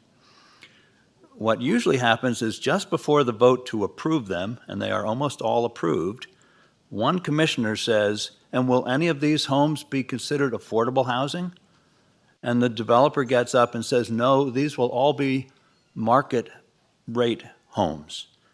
So it's easy for you to approve this, I guess, because it doesn't incur any debt to the county or any effort or any contribution by the developers, many of whom are being given, like the Park family, for instance, multi-million-dollar bonuses for getting a transfer of development rights and a designation, a master plan amendment to designate it as receiving area. That is worth probably tens of millions to them, yet they are not being asked to contribute whatsoever to the housing crisis that I grant you exists here in this county. So I think it's the board should make more of an effort, especially with master plan amendments, especially with receiving areas, especially with big developments. Every time these guys come before you, they should be required to put some of their new homes in some sort of affordable housing, attainable housing method, if that's an issue that you want to try to resolve. So I would encourage you to do that. Thank you. Thank you. Is there any additional public comment here in chambers? Sensing none, we will go to public comment online. Ms. Johnson? Thank you, Mr. Chair. Marcia Johnson for the record. We have a couple callers I'll check with first. Caller ending in 1491. Do you have public comment on item number H?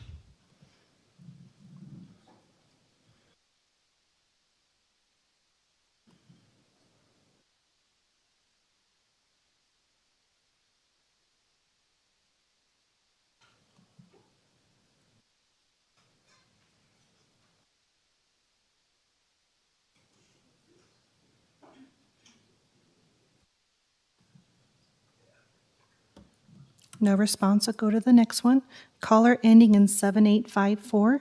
Do you have public comment on item number H?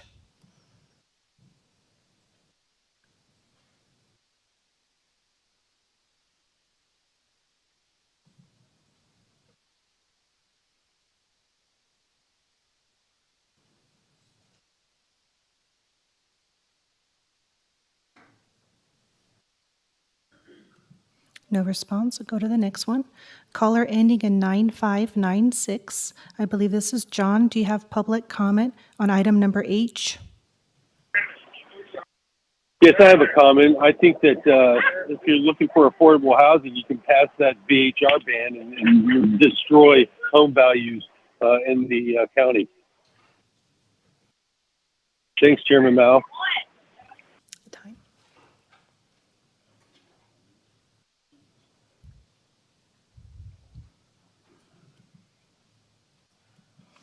Okay, I do have one person with their hand raised. Jason, do you have public comment on item number H?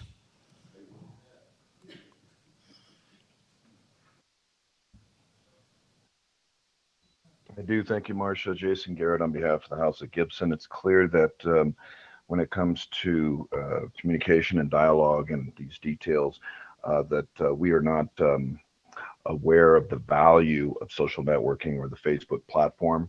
Right now, we have one Douglas County Facebook site that is basically the media arm for law enforcement. It's clear that the county and the board should have a separate hub for these types of business issues that can be fleshed out. Many of these topics are complex and require a great deal of input. And that's what Facebook is, folks. It's a social networking platform that offers the transparency that we all are looking for and the clarity, and it keeps a record so that we have a thread by which we can refer to. And I noticed that, well, a lot of government people just don't use Facebook.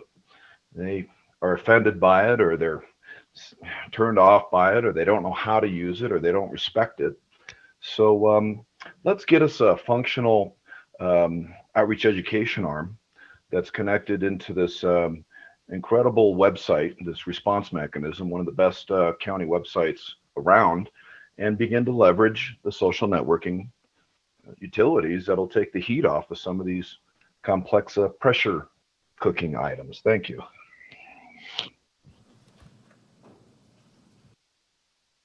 Thank you, Mr. Chair. Marcia Johnson for the record. At this time, there's no further public comment online. Thank you. I'll bring it back to the board. Additional questions, commissioners? Commissioner Ingalls.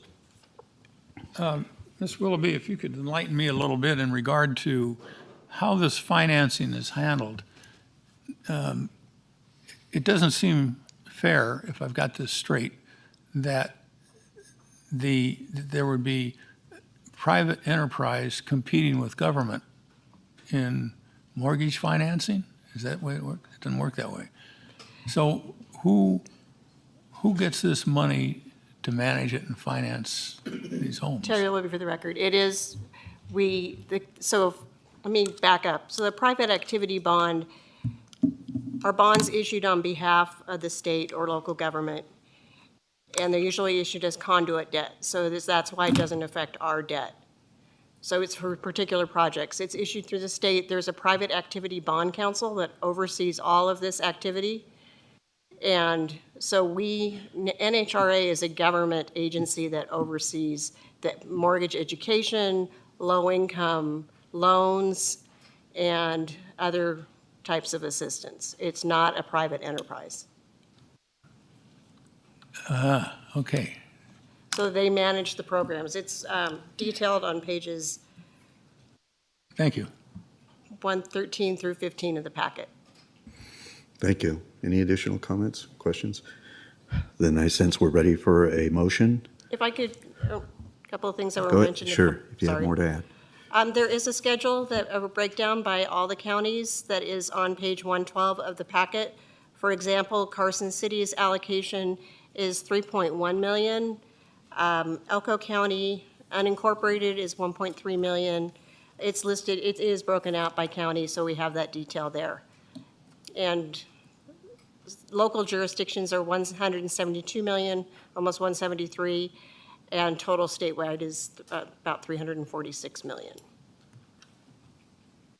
Thank you. Mr. Ritchie, you had a question, comment? Thank you, Chairman. Doug Ritchie with the Douglas County District Attorney's Office. This comes up every year, and there's always questions. It's always pulled. As Ms. Willoughby indicated, this deals with private activity bonds. They're issued, their tax exempt status.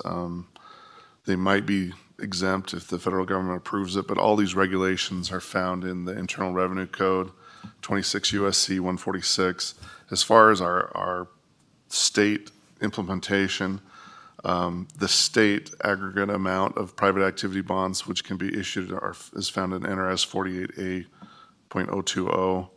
And as far as somebody asked, how does that cap is set for us or for the counties, that's found in the Nevada Administrative Code 348A.160. And the short answer is it's based on population.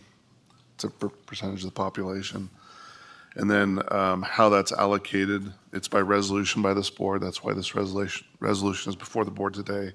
And that's found in Nevada Administrative Code 348A.180. There's a lot of technical regulatory background to this, but the basic idea is that the state can issue so much of this private activity bonds, and the county is allocated a percentage of that.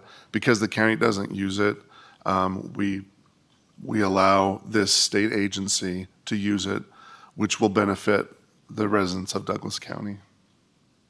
Hopefully that's a short summary of a very complicated issue, but it does not incur debt for the county or its citizens. It doesn't change our ability to issue debt for projects that we need, but it does provide a benefit to our citizens through the Nevada Rural Housing Agency. Thank you. And Terry, The word probably should be potential. Right. Potential, because cap. if our residents don't tap into this, then what's the benefit? So that's why I encourage our residents to, should we pass this, to to look into tapping into this. That's an ability for them.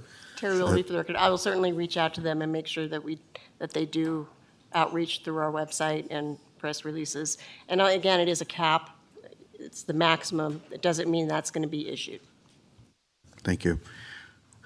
Sensing no further discussion, I'll entertain a motion. Well,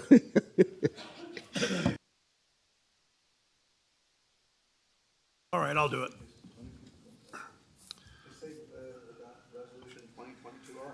Mr. Chairman, I move that we adopt Resolution 2022-R-061. Second.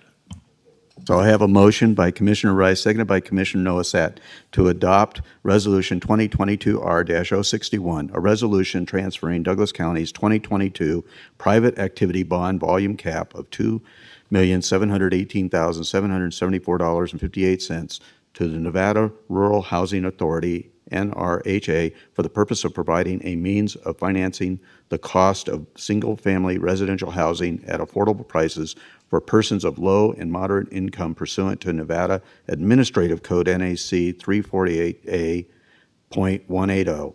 This resolution transfers the county's maximum amount of tax-exempt private activity bonds that may be issued during 2023 to NHRA and does not incur any debt or legal obligation for the county and does not impact the county's debt limit imposed by NRS 350. All those, sensing no further discussion, all those in favor signify by saying aye. Aye.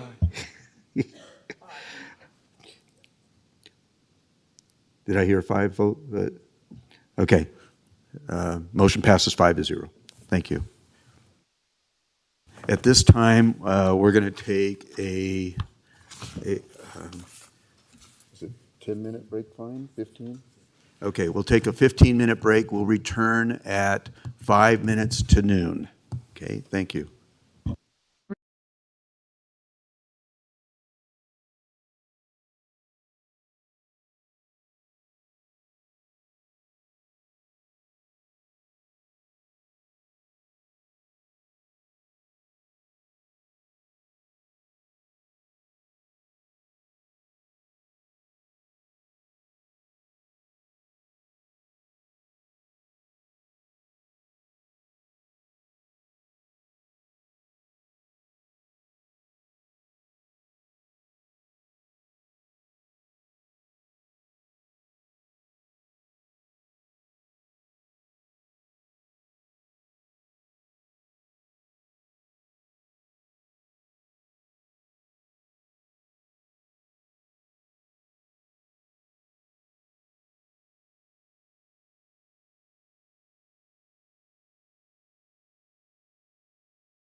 So I would request that the commissioners return to their seats and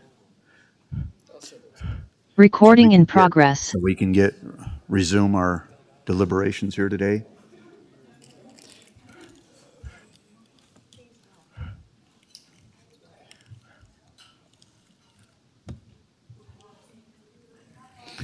I should have, well, okay, we're recording again?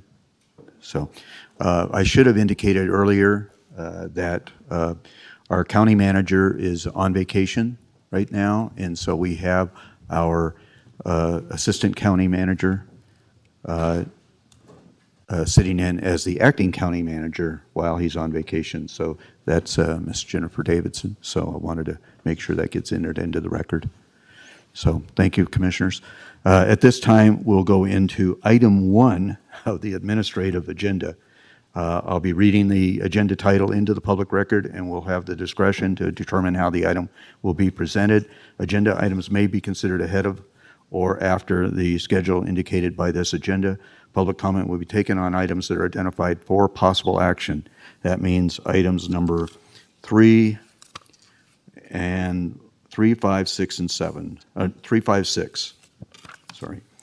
So at this time, for presentation only, introduction of Ordinance 2022-1601, repealing existing Douglas County Code Title VI Animals, Chapters 6.04-Definitions, 6.08, Licensing for Dogs, Impoundment, 6.24, Restraining and Abandonment of Animals, and 6.28, Investigation, Citation, and Penalties, and replacing the repealed chapters with chapters 6.04, Definitions, 6.08, Dog, Cat, and Ferret License, Foster Animals, Dog Number Limitation, 6.12, Dog Breeders, Dog Fanciers, Dog Rescue, Pet Services, Pet Shops, and Kennels, 6.16, Rabies Control and Animal Bites, 6.20, Animal Restrictions and Impoundment, 6.24, Animal Mistreatment and Cruelty, and 6.28, Investigations, Citations, Penalties, and Providing for all other properly related matters. This is being brought forward by Assistant Community Services Manager, Brooke Addy, and Liz Begovich. I don't know if Liz is here today, but okay. Mr. Chairman? Miss 80. Yes. Did I? A little bit of correction there. Okay. You left out sentence 3. I left out sentence 3. Kennels and pet shops. No, I said cat and ferret registration. But I did. I specifically you remember went saying from- ferret. You went from penalty 6.20 straight Okay. to impoundment. So we will Correction. do that when we get into the actual motion then. We read it back for the Yes. I'll let you do that if you're so interested. Anyways, going to Miss 80. All right, thank you, Brooke Ady, Assistant Director for Community Services.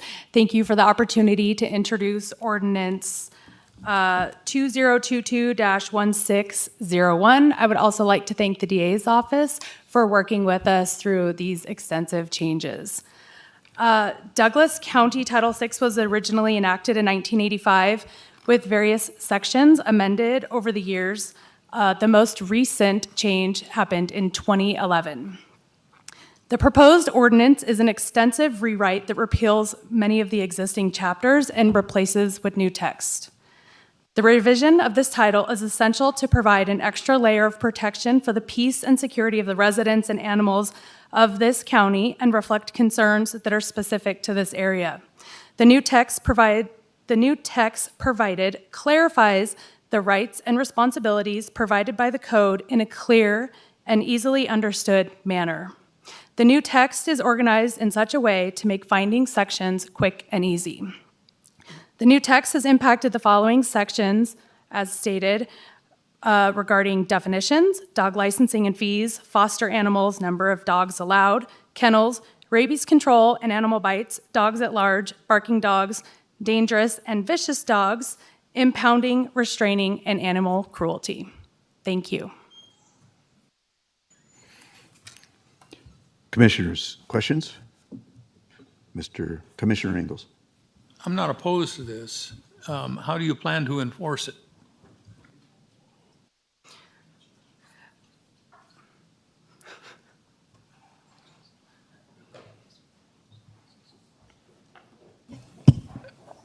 Mr. Chair, Zach Wadler with the DA's office. I worked with Ms. Adie and Ms. Begovich in creating this ordinance. As Ms. Adie said, it's an extensive rewrite of the existing animal code, which really was a bit long in the tooth under its current iteration. The enforcement of the animal code is primarily done by the Animal Services Department, Liz Begovich's department. She has animal code officers who investigate alleged violations.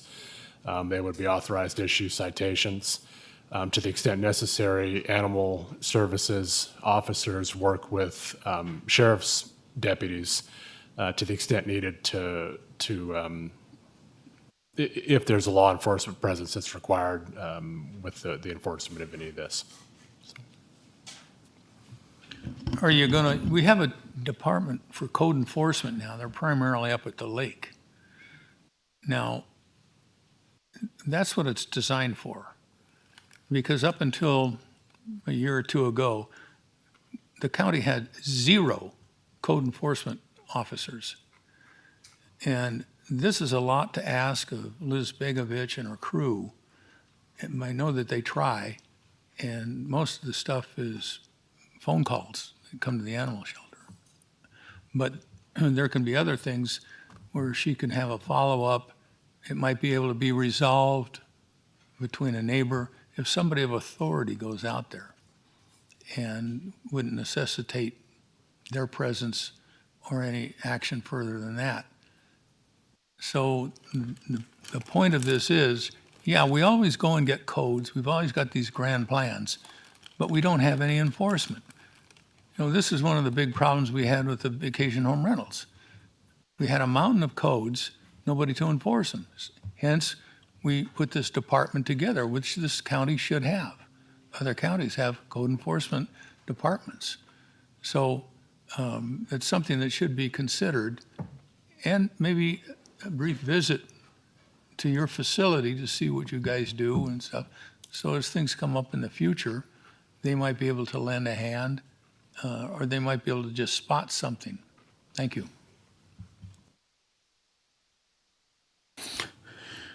Thank you. Any other questions or comments to Ms. Adie? Sir, it's my understanding that we're simply codifying and cleaning up what has been occurring over many years, and that we're really not changing any laws. We're just putting them in a more reasonable fashion. Is that correct? Thank you, Chairman Rice. Zach Wadley, DA's office. I think that's largely an accurate statement. The rewritten code complies with the practice of Ms. Begovich's department. It clarifies many things that I think have been occurring through the Animal Services Department over the years. It also either reiterates or clarifies a lot of what already exists under state law with respect to things like animal cruelty or conditions that you need to keep animals in. So I think that's a fair statement for the most part, Commissioner. Thank you. Also, the animal control is its own thing, is it not? That you don't worry about building codes, you don't worry about VHRs, you strictly worry about animals, and you've been doing that for a good number of years. And I want to thank you for doing a great job.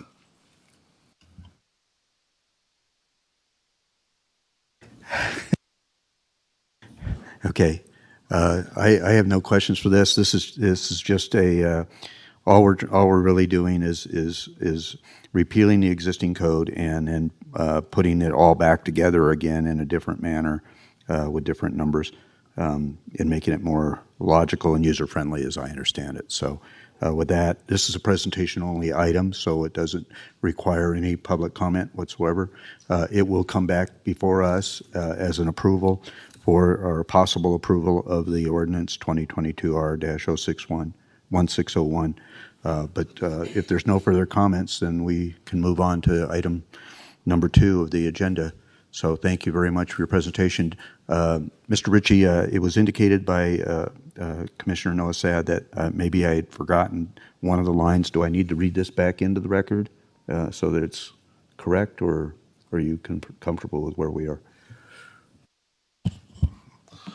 Thank you. Doug Ritchie with the Douglas County District Attorney's Office.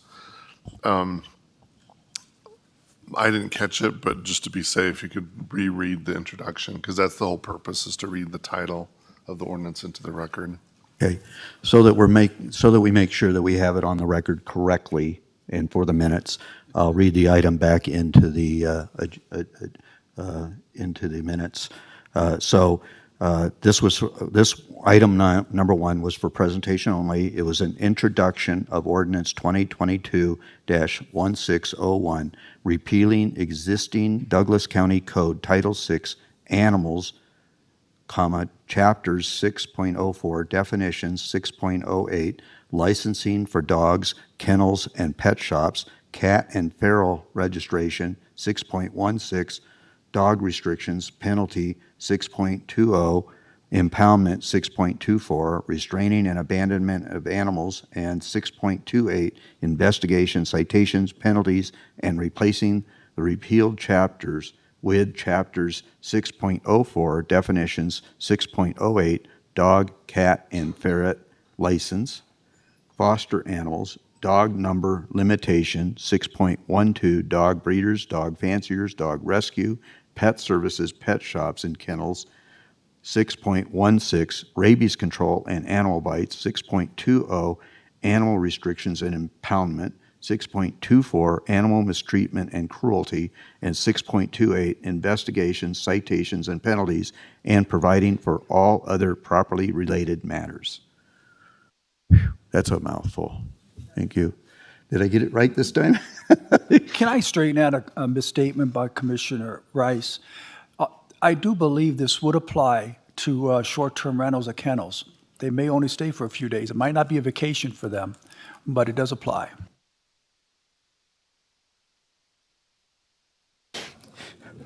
Got to have some humor this day. Come on. Thank you for that clarification.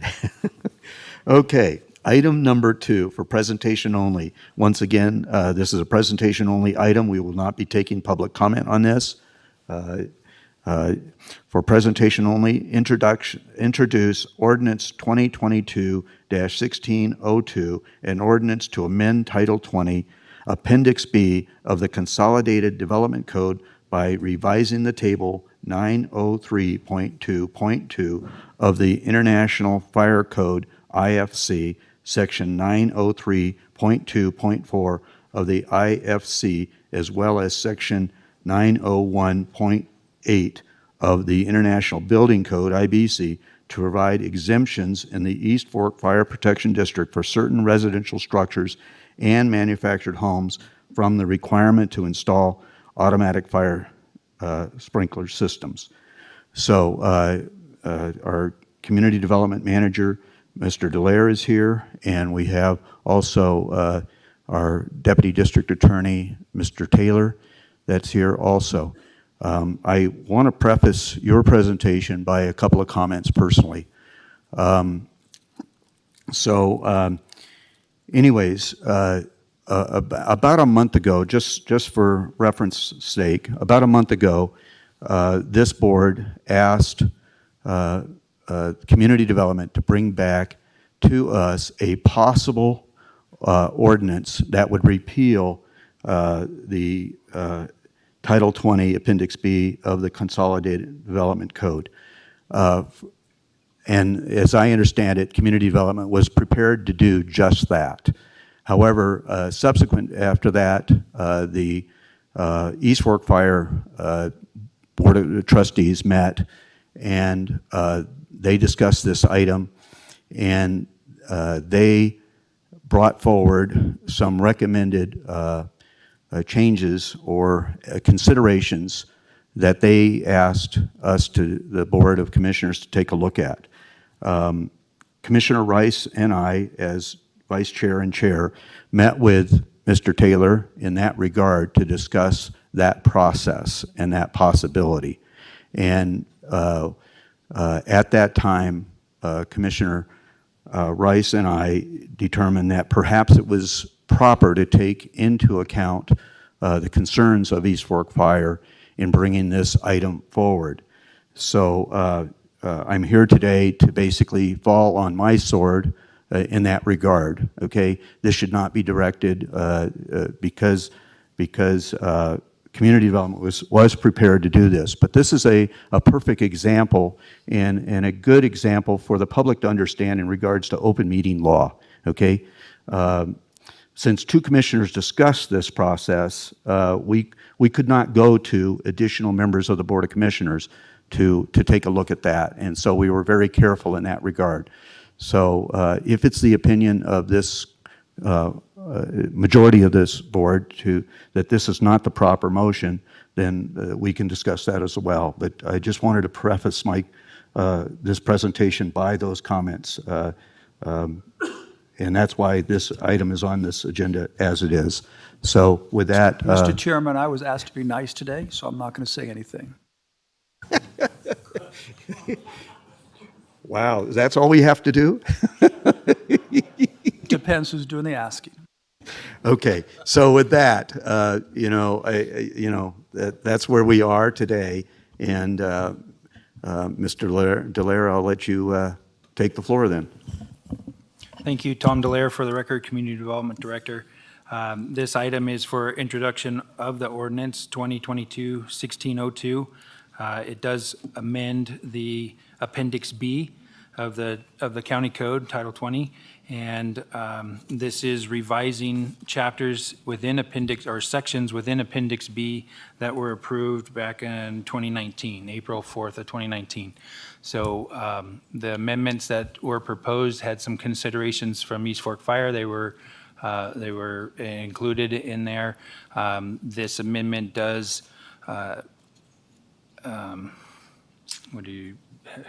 it does eliminate the need for manufactured houses to have sprinklers, the requirement for that. And it does also add some provisions in there if the fire was a wildfire or natural disaster and or arson, it would eliminate the need of the new home being built in its place to have fire sprinklers. All other cases, today the current code states that you have to have fire sprinklers for 5,000 square feet or less size homes within 1,000-foot, lineal foot of a fire hydrant. We had some confusion. You don't have to, more than. You would need a fire sprinkler if you were over 5,000 square feet anywhere in Douglas County with your home. And if you're within 1,000 lineal feet of a fire hydrant, you would not need to have sprinklers. And if you're outside of that 1,000 feet, then your house, any home, no matter what the size, is required to have fire sprinklers. That's the way the code reads today. That has not been modified or updated in this revision.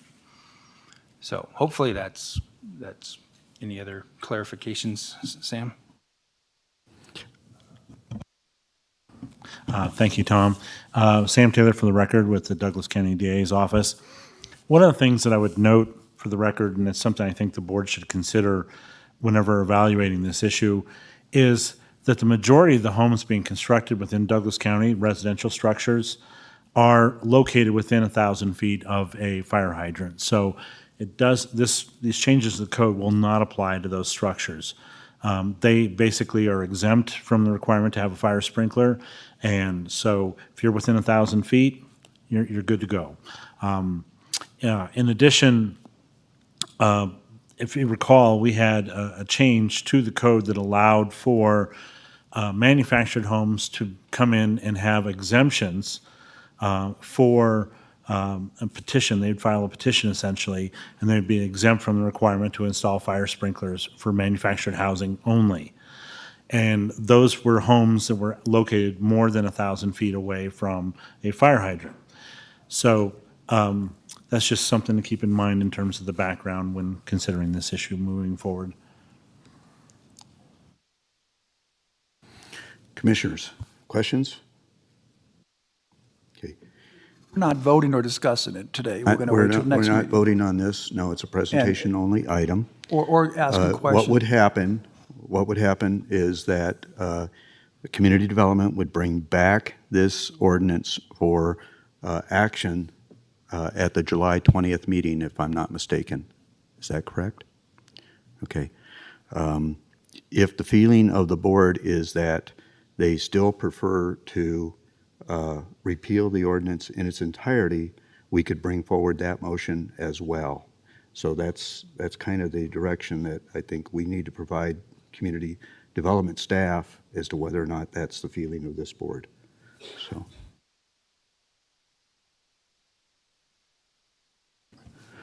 Okay. Is that where we are then? Okay. Then I guess we thank you for your presentation. I just want, I'm sorry, I did have one. So manufactured homes by this section would be completely exempt, and stick-built homes that are 5,000 square feet or above, regardless of whether or not they're within 1,000 feet, would still be required? That's the clarification I need to get on this. Tom DeLaire for the record. Portion of that is correct, Chairman Gardner. The manufactured homes are exempt whether they're close to a fire hydrant or not. It's all of them. So, anywhere you put or propose a manufactured home, you would not have to do sprinklers. On the stick-built homes, we did not modify that based on what Chief Cardellini's comments were. That we left that the same. It's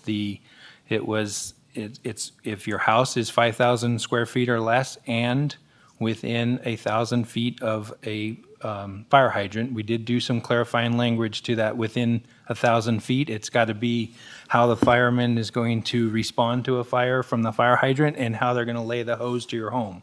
And the hose has to reach the backside of the house. So we did do some clarifying language there so that we can explain that to the public. And it's got to be within 1,000 feet. Then you would not, if your house is less than 5,000 square feet and within 1,000 feet of the fire hydrant, you would not need sprinklers. If your house is out in Fish Springs where you don't have a fire hydrant available, it needs sprinklers if it's 400 square feet. It doesn't matter. You still have to have it because it's a living area. And there are some exemptions, though, right, to that. In that if the home is a replacement home due to natural causes, arson or other criminal acts, those homes would fall back. Would be exempt. Is that? I just want to make sure we're very clear on that item. If the home that burned down had fire sprinklers, it would still need fire sprinklers. If the home did not have fire sprinklers at the time it burned down, to rebuild it, you would not need fire sprinklers for that house. Okay.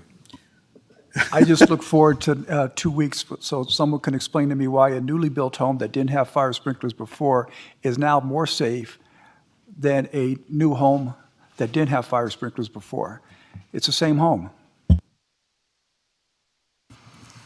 That's for another day. It was just Okay, thank you. Okay, so this will be back before us on July 20th for further discussion and a possible passage. Okay, thank you. Your comments. Okay, we will now move to item number 3 for possible action, discussion and canvass of recount results from the June 14th, 2022 Republican primary election for the statewide office of governor, including making an abstract of the recount results and ordering the county clerk to certify the abstract, make a copy of the certified abstract, as well as transmit a mechanized report of the abstract to the Secretary of State in compliance with NAC which stands for National Nevada Administrative Code 293.365. This is being presented by our clerk treasurer, Amy Bergens. Thank you, Chairman. First, I want to introduce Erin Lachelle.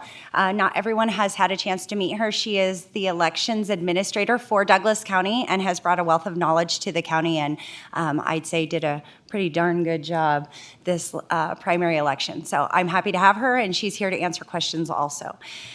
With that, on Wednesday, June 29th,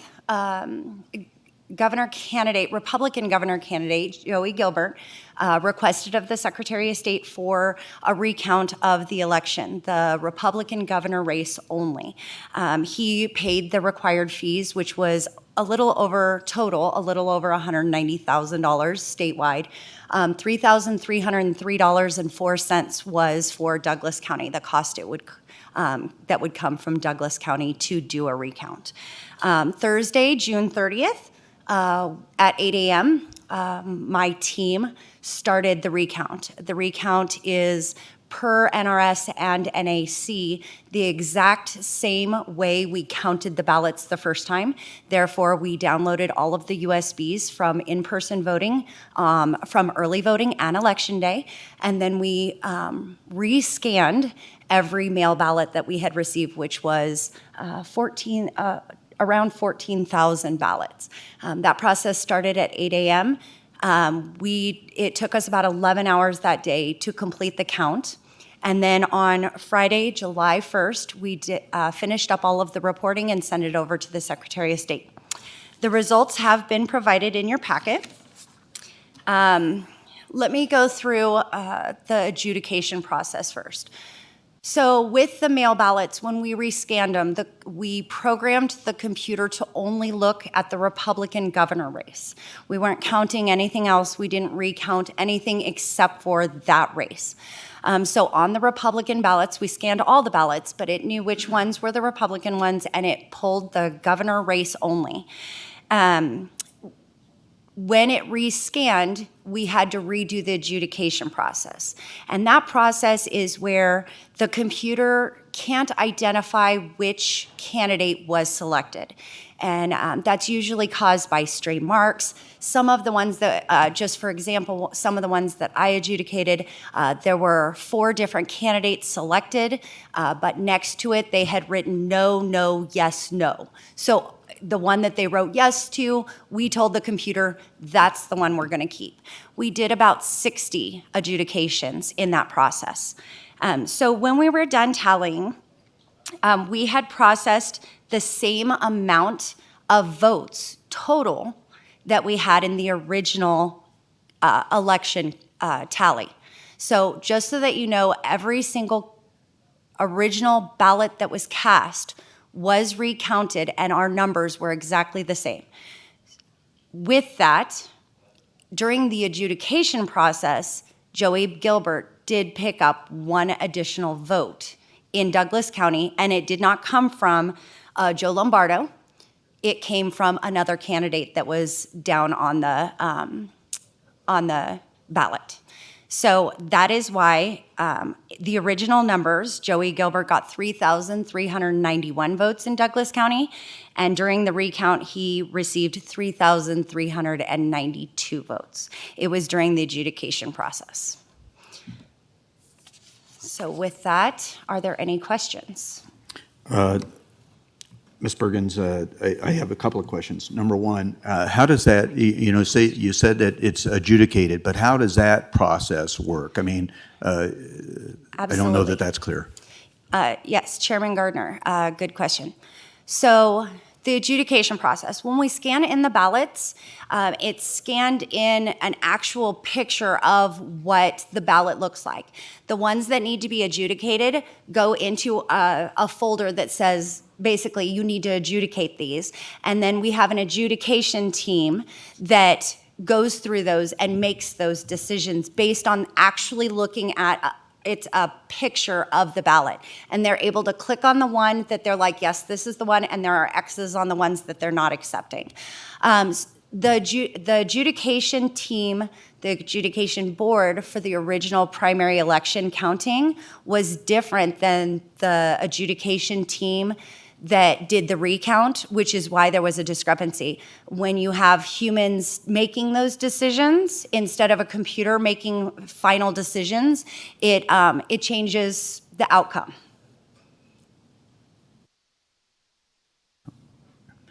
How is the adjudication board made up of? I mean, is it strictly Republicans? Is It's it a strictly, bipartisan team. You know, that's the question I was trying to get to. I apologize. Yes, it's a bipartisan team, so it is not made up of just Republicans, just Democrats, just nonpartisan. It is a bipartisan team.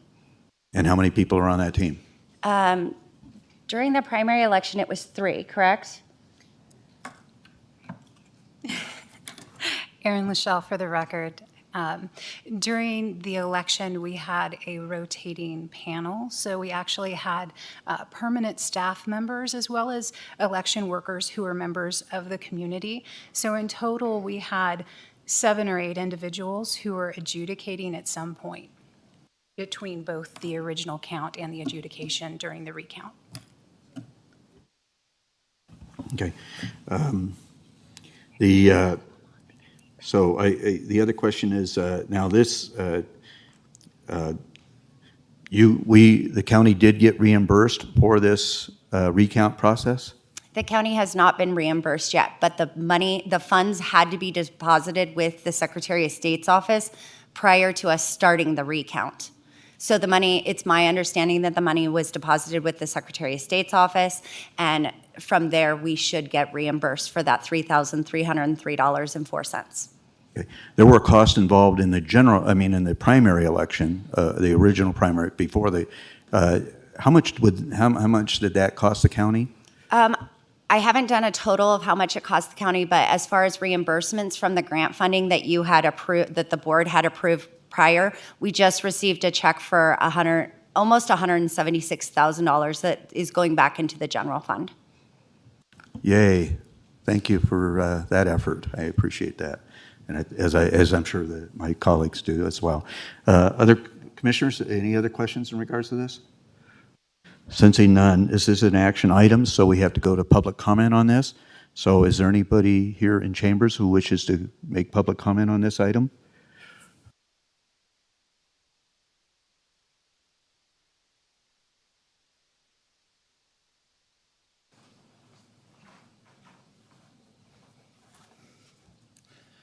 I think this really kind of proves a good thing. James Could we, McCullough, for the record. The votes did end up in Pakistan. The machines worked. The people did a good job. One error out of that many votes is understandable. The system works. I think we shall be pretty happy with it. Thank you, Amy, and your staff. Are there any additional public comments here in chambers? Sensing none, are there any public comments online, Ms. Johnson?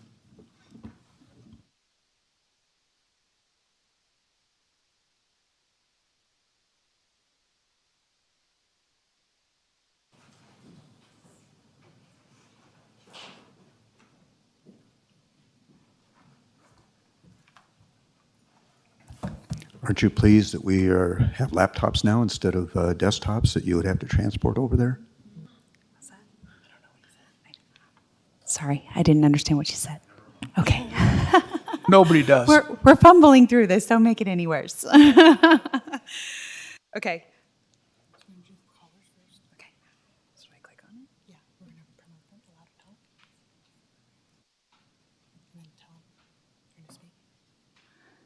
This is Melissa Ogus, name for the record. Do we have callers? And I will check to see if they have any public comment. Caller ending in 1491. Do you have any public comment?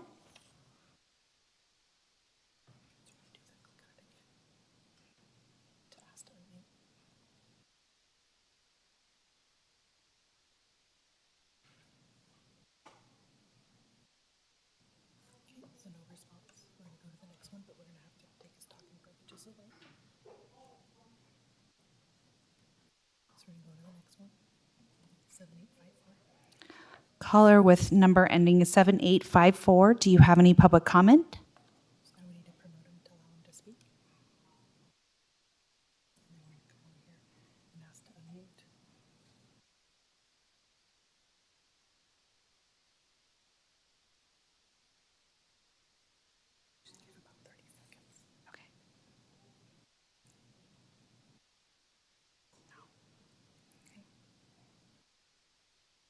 Right.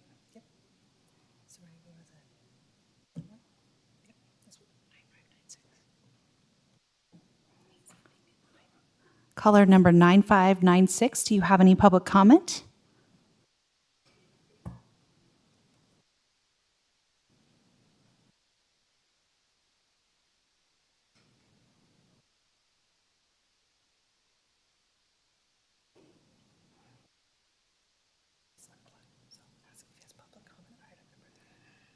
No comment.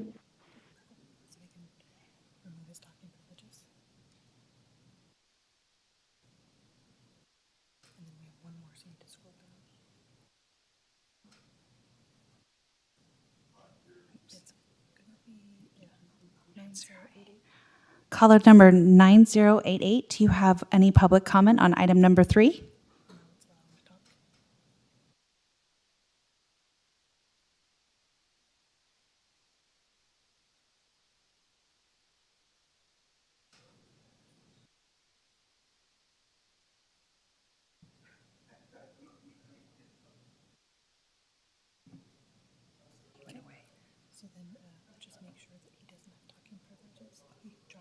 Yeah. So now you're going to scroll up, and you have the one person, and make sure that we ask him if he has public comment on item number 3. Oh, how to talk. Yes. Yes. Hello, Mr. Gibson. Do you have public comment on item number 3? So now we're going to go to the panelist. Because the system's old, it's promoted to panelist. We just want to keep Yes, thank you. Jason Garrett on behalf of the House of Gibson. Just wanted to say that I appreciate the complexity of this topic. I was unaware of the mechanisms of democracy, especially our local politic, and until dropping in to listen to these meetings. Amy, I would hope that you would continue to play a leading outreach education role on your Facebook.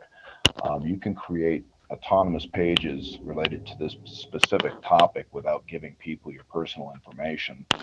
And you can lead us into how to better understand things and how to better participate in local governance. During the recess, I did a search on community media development, a Google search, to help local governments with participatory budgeting and communications. And I was reminded that there's a local community media development center here in the Valley, and there are a number of interns looking for meaningful content to produce.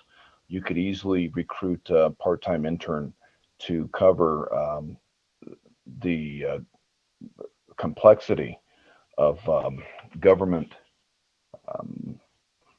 activities and projects and what have you, and draw upon their passion to essentially cover things like what you're doing here now. So, value to you. Thank you. Melissa August, for the record, there is no further public comment on item number 3 at this time. Thank you. I'll bring it back to the board. Mr. Commissioner Tarkanian? Yeah, that's my name. Yep. Thank you. I wanted to follow up on Mr. McCallup's testimony.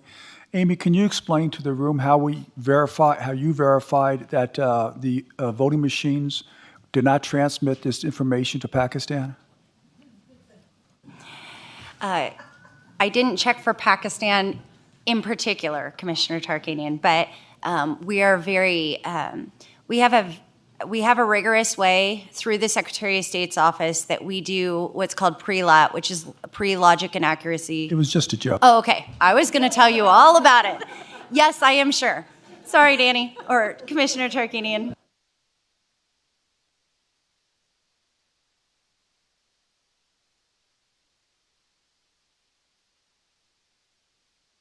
Okay, any other comments or questions from the board? Sensing none, I will entertain a motion.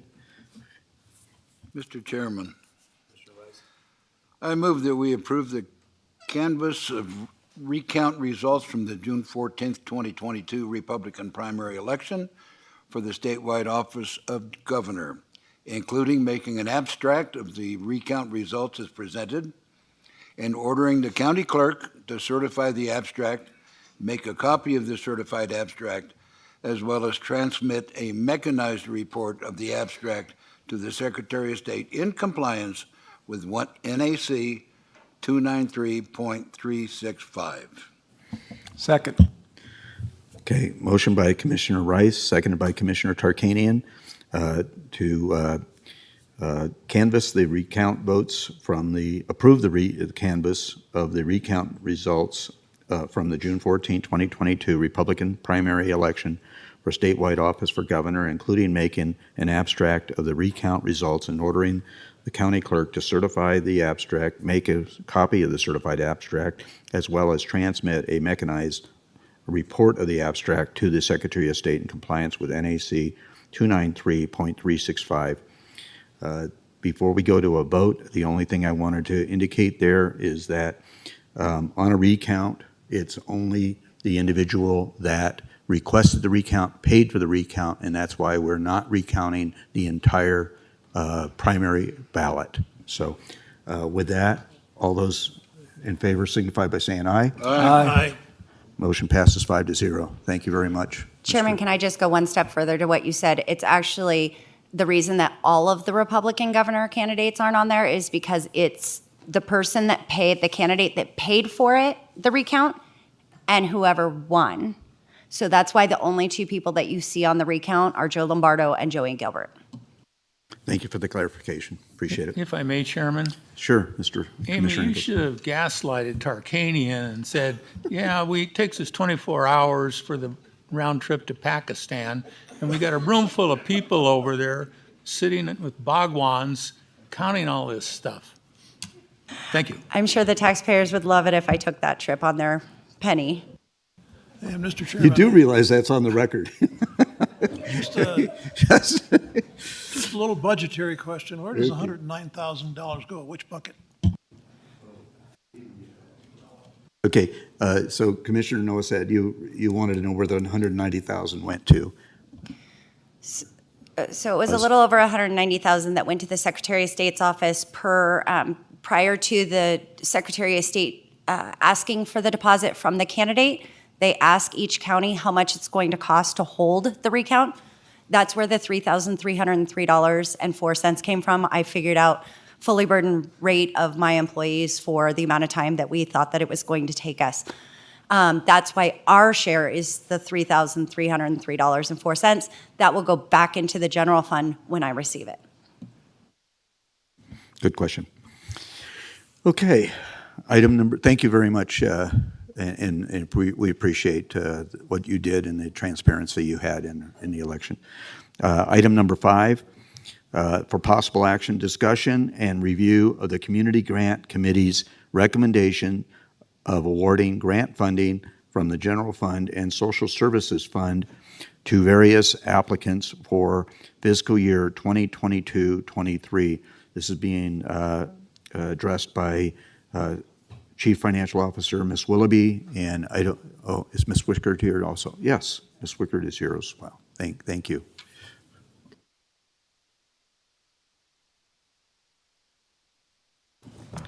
Thank you, Terry Willoughby, for the record. Ms. Willoughby, I don't know that Ms. Wickert has actually been identified and introduced to the board Going to do previously. that right now. So, okay.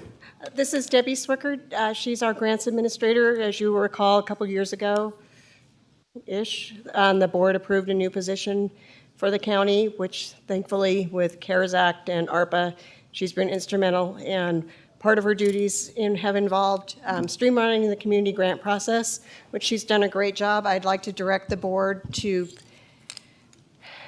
page 183 and 184 of the packet, these were prior year recommendations about the community grant program, and Debbie has been able to take these recommendations and really streamline the program.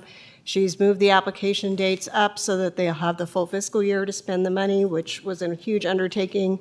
She's done community grant training. She's really taken this program under her wing and made it run very smoothly.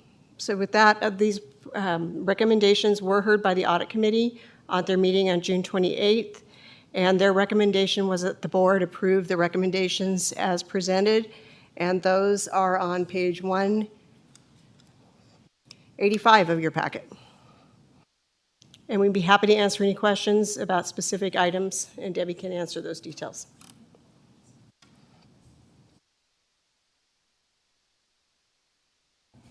Commissioners, questions?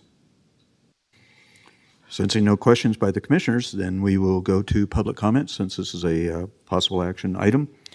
Is there members of the public who wish to comment at this time?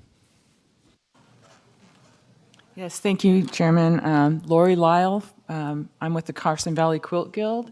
We are one of the applicants for the grants. I wanted to give the commission just a concrete example of what your grant dollars go for. This is a charity quilt. We have given out 77 of these so far this year. Over the course of the 20 years of the Quilt Guild, it's well over several thousand that have been donated to various charities throughout the Douglas County and the surrounding areas.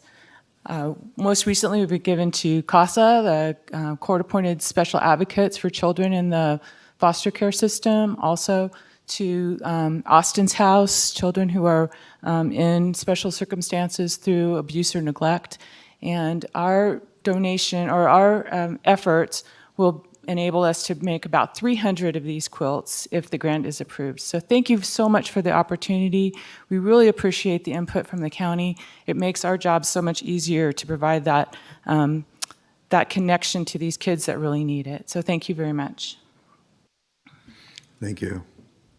Are there any additional public comments in chambers? Sensing none, I will ask Ms. Johnson if there's any public comment online.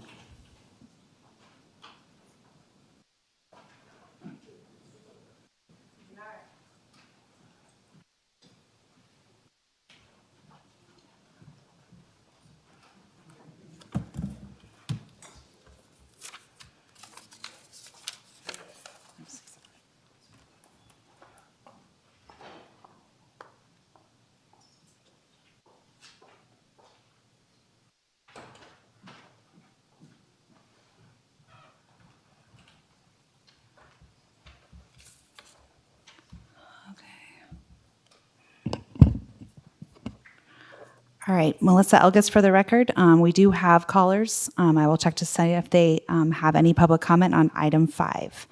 Caller ending in 1491. Do you have any public comment on item 5?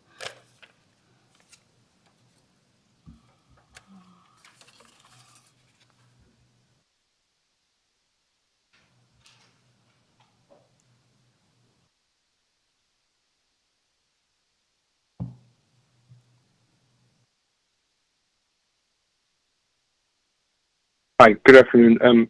I was just wondering if I had missed something in the agenda to go from item number 3 to number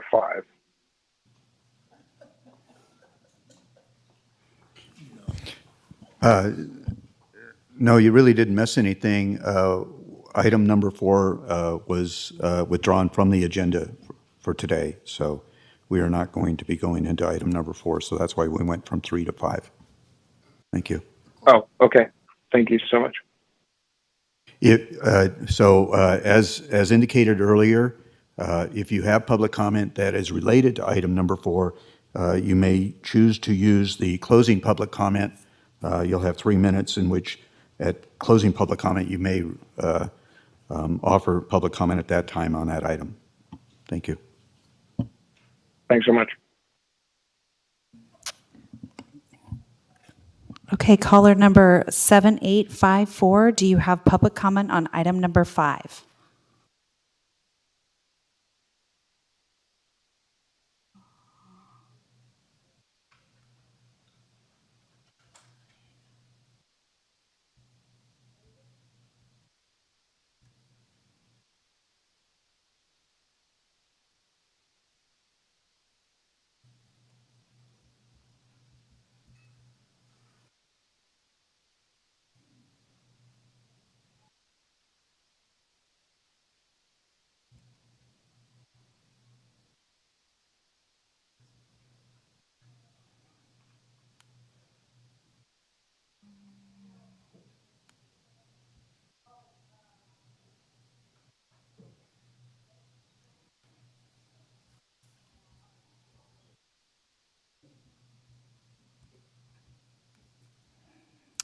Okay, we'll move to the last caller, caller number 9596. Do you have public comment on item number 5?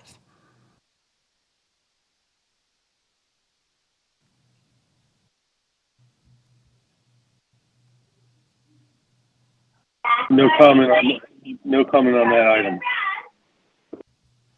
Thank you.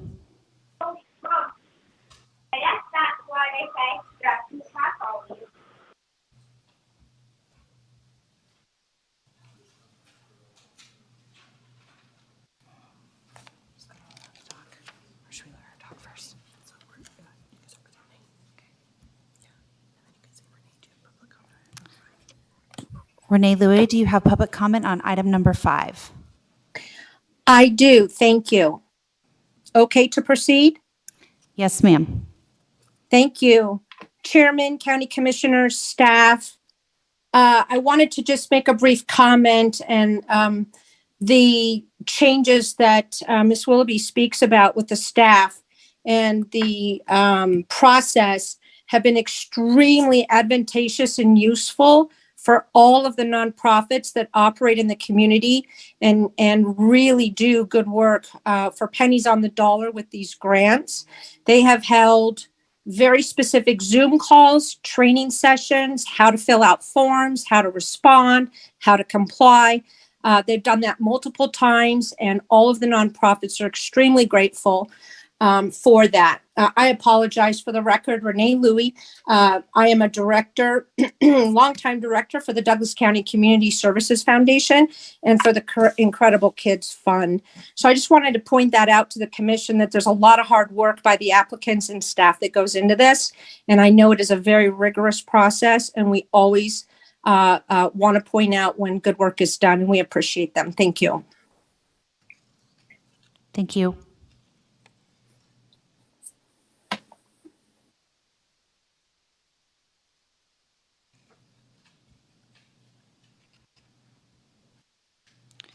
Mr. Gibson, do you have public comment on item number 5? Thank you, Melissa. Jason Garrett Gibson on behalf of the Planet Art Network.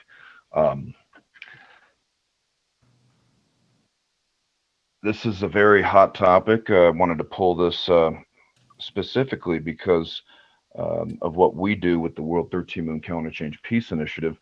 Debbie, if you could activate your Facebook and create an autonomous page for topics such as grants and grant deadlines and the mechanics behind how to best apply for these monies, that would be great. You can easily create any number of pages with a separate URL or unified resource locator. It's all free. And what you could do is you could basically inform us and educate us on your Facebook. You could hold informal roundtable discussions. You could post any number of topics. Facebook is a ledger, so it'll keep an index on everything, and it will go back and it will recapitulate based upon dates, based upon deadlines, and it will do a lot of the thinking for us as opposed to us spinning and churning our wheels. We found out about the deadline far too late to apply for these monies, and being that it's the 2022-2023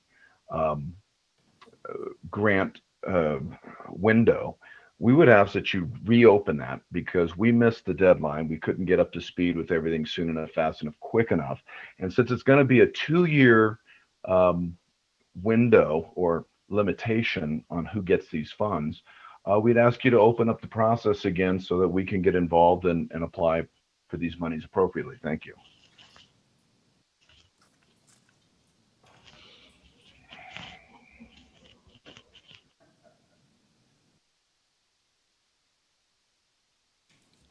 Melissa Elgis, for the record, there is no further comment on item number 5 at this time. Thank you. We'll bring it back to the board then. Any further comments, questions? Sensing none, I sense a motion would be in order. Yes, Mr. Chairman. Commissioner Nosek. I recommend that we adopt the review of the Community Grant Committee's recommendation of awarding grant funding from the General Fund and Social Services Fund for the various applicants for fiscal year 2022 through 2023. Thank you. Motion by Commissioner Noasad, seconded by Commissioner Tarkanian to award the Community Grant Committee's recommendations of awarding grant funding from the General Fund and Social Services Fund to various applicants for fiscal year 2022-23. I will ask one question of Ms. Willoughby before we take a vote, and that is, as I understand it, through that grant process, all the funds that were available have been awarded. Is that correct? So we would not be able to afford the opportunity to reopen those grants.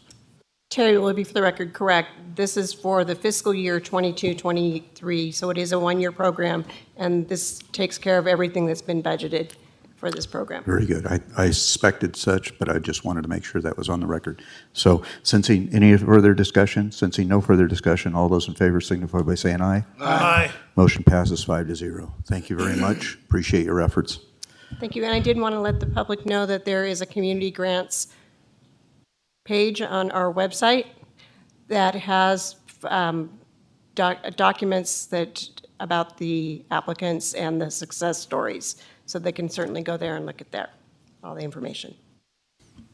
Very good. For those in the audience, this is, once again, Ms. Swickard. She's our grant writer also and grant coordinator. So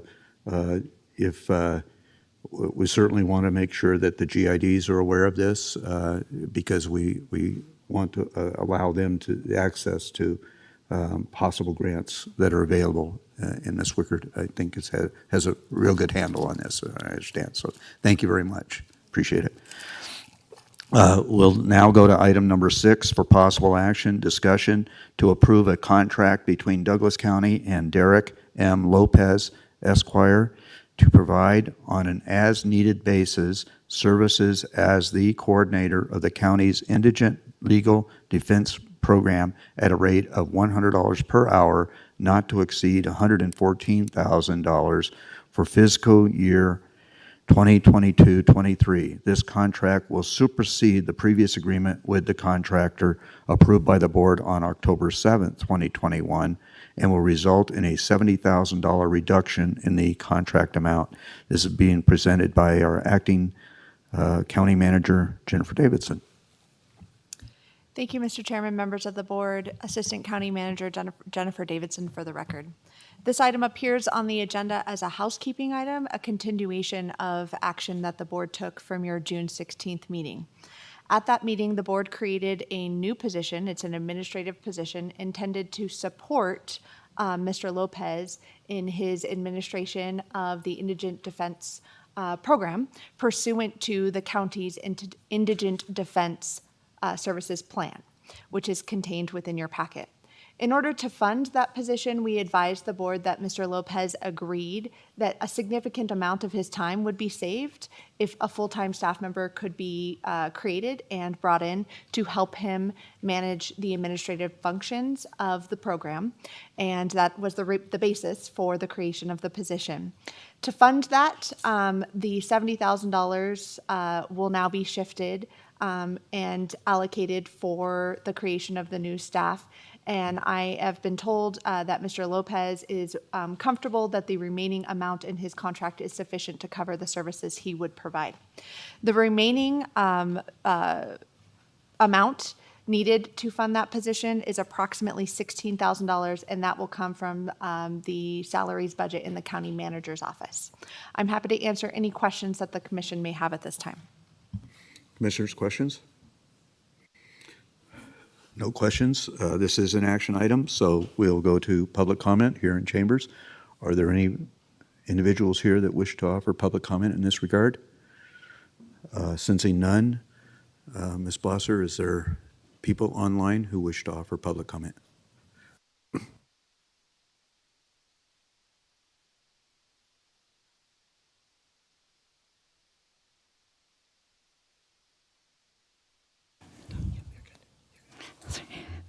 Melissa Elgis for the record. We do have online public comment. I will check to see if they have any public comment on item number 6 at this time.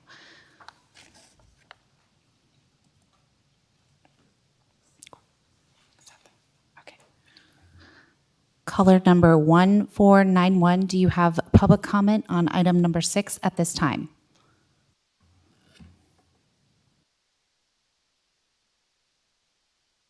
No, none. Thank you.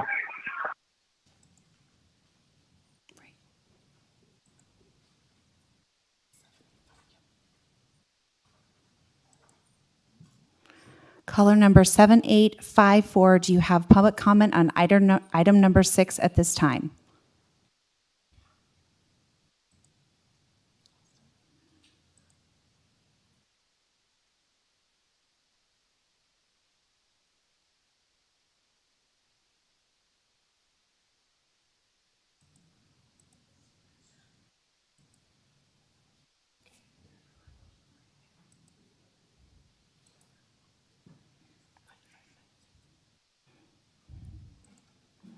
Caller number 9596, do you have public comment on item number 6 at this time? On this, no comment on this.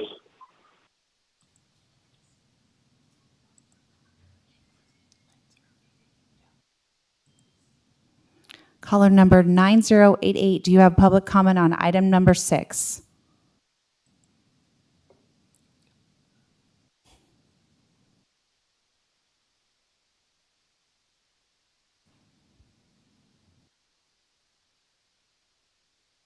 No comment at this time.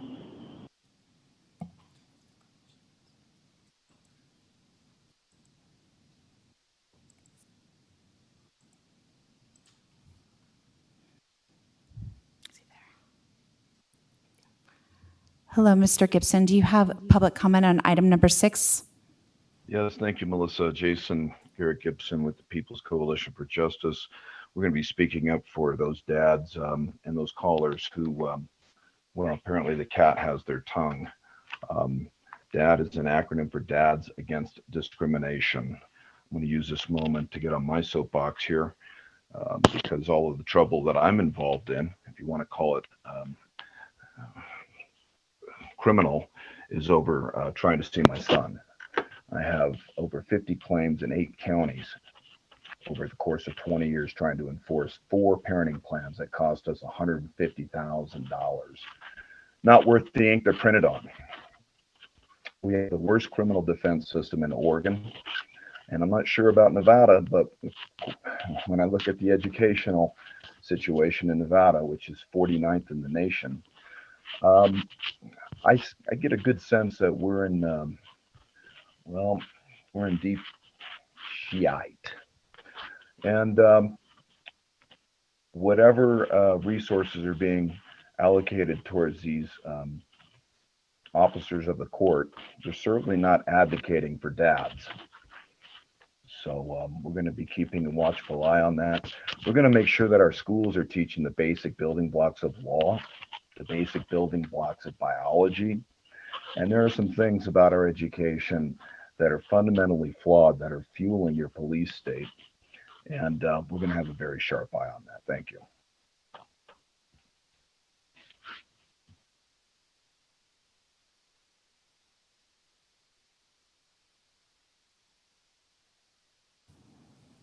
Melissa Elgis, for the record, there is no further public comment at this time. Thank you. I'll bring it back to the board. Any further questions or, okay, we'll entertain a motion. Mr. Chairman, I move that we approve a contract between Douglas County and Derek M. Lopez Esquire to provide an as-needed basis services for the coordinator of the county's indigent legal defense program at the rate of $100 per hour for fiscal year 2022-23 as presented. Second. Motion by Commissioner Rice, seconded by Commissioner Tarkanian to approve a contract between Douglas County and Derek M. Lopez Esquire to provide on an as-needed basis services as the coordinator of the county's indigent legal defense program at a rate of $100 per hour, not to exceed $114,000 for fiscal year 2022-23. This contract will supersede any previous agreement with the contractor approved by the board on October 7th, 2021, and will result in a $70,000 reduction in the contract amount. Sensing no further discussion, all those in favor signify by saying aye. Aye. Motion passes 5-0. We'll go to item number 7 now for presentation only. Reports, updates from county commission members concerning the various boards and/or commissions that they may be a member of or a liaison to, or meeting functions they have attended. We'll start down at the end. Commissioner Tarkanian, nothing. Commissioner Noasad, anything to report? Commissioner Ingalls? Commissioner Rice? Thank you, sir. Yesterday at the Regional Transportation Commission, Commissioner Tarkanian and I are on that board, and we approved the 5-year transportation plan that will be going to the other county processes. Also, on the Tahoe Transportation District Program Implementation Committee, we had action to develop a carbon neutral policy that will be mandating that all of the buses go electric by 2040. I hope I'm around to see that. That's all that I have at the moment. Thank you. The report that I had will be that, and this should be noted by the public, we will be having a special meeting on July 20th as our second meeting this month. Commissioner Rice and myself and our county manager, Patrick Cates, will be attending the National Conference, the National Association of Counties, NACO, convention in Denver, Colorado, starting on the 21st. And so we are bringing forward the meeting that we would normally have on the 21st to the Wednesday, July the 20th, as a special meeting. So the public should be informed of that process, so that our meeting on the 21st is canceled. And I look forward to representing the county in that regard. There's over 3,300 counties in this country, and of which about 3,000 of which are rural counties. So we do have a voice in that process. So I just wanted to make sure that the public was very much aware of that process. Without further ado, then, we'll go to closing public comments. Public comment will be taken on those items that are within the jurisdiction and control of the Board of Commissioners, or those agenda items where public comment has not already been taken. So at this time, I would entertain public comment, closing public comment. Jim Slade, speaking on my own behalf only. I just wanted to briefly congratulate Ms. Blosser on her promotion to, I believe it's Chief of Staff, very prestigious title. I'm sure it's well-deserved, and she'll do a fine job. I think it's helpful also that she is getting trained on and doing a fine job with the telephone and Zoom aspect of public comment. But on that issue, I think it was proper and even necessary during COVID to have both phone initially and then Zoom comments from the public. And I still believe that Zoom comments are a good idea because it allows people who are otherwise working to attend the meeting to raise their hand when they have online, when they would like to make public comment. Having said that, I believe that the telephone aspect of it has become unduly onerous, both to staff, to the public, and to you. People that, almost everyone that has a phone, it's usually a cell phone, and they can get the meeting online if they want, or at a computer. If they have something to say, I believe they should log on to Zoom and do that. To have to go through one by one by one by one by one, everyone that's listening online, to ask them if they have any comments on every item and wait to see if they respond, I believe has become a waste of time. We're coming out of the COVID epidemic. It is essentially back to normal here. And while I believe that it's fine to continue with the Zoom thing where people can indicate if they have public comment, and allow them to, do that from home or from work or wherever they are, I think the telephone aspect should be dispensed with. That's my recommendation. Thank you. Thank you, Mr. Slade, for that observation.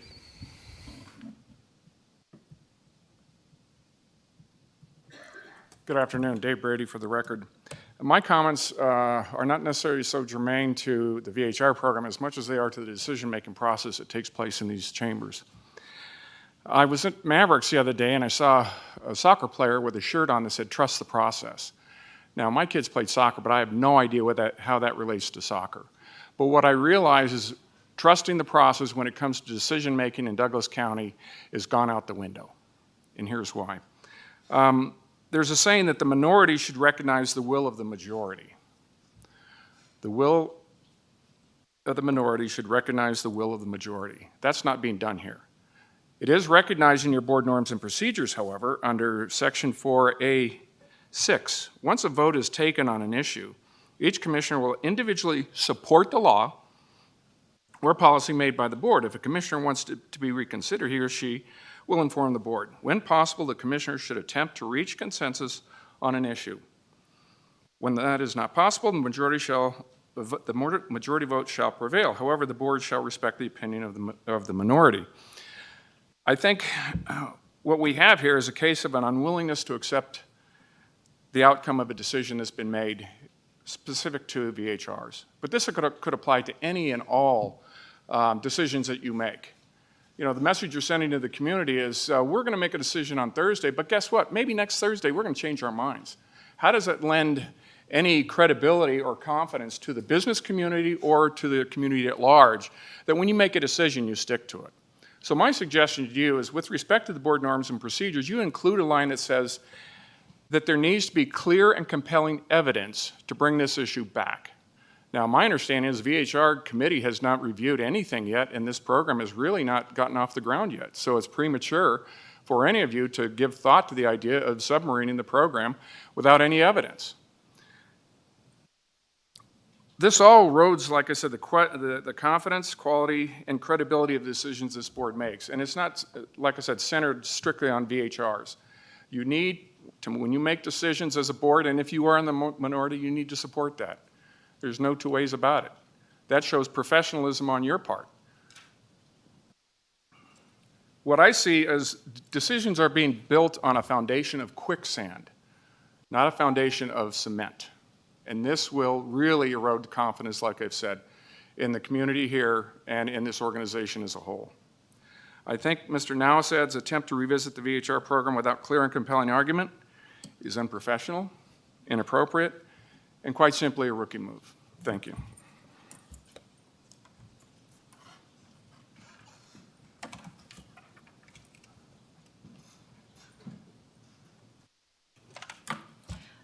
Ellie Waller, I'd like to agree with Mr. Slade on the telephone issue. Watching the struggles here, the amount of time that we all spend in these meetings, Zoom should be sufficient. I am commenting on item number 4 because we were provided that opportunity. My opinion is the previous lawsuit mentioned in the packet was egregious and shameful. It is sad that the county had to take and spend so much time defending a policy that's in its infancy and working. The public input to the stakeholder group, as well as the public process of approval of the policy before the board, should have been sufficient, especially knowing that a vacation home permit is not an entitlement per code.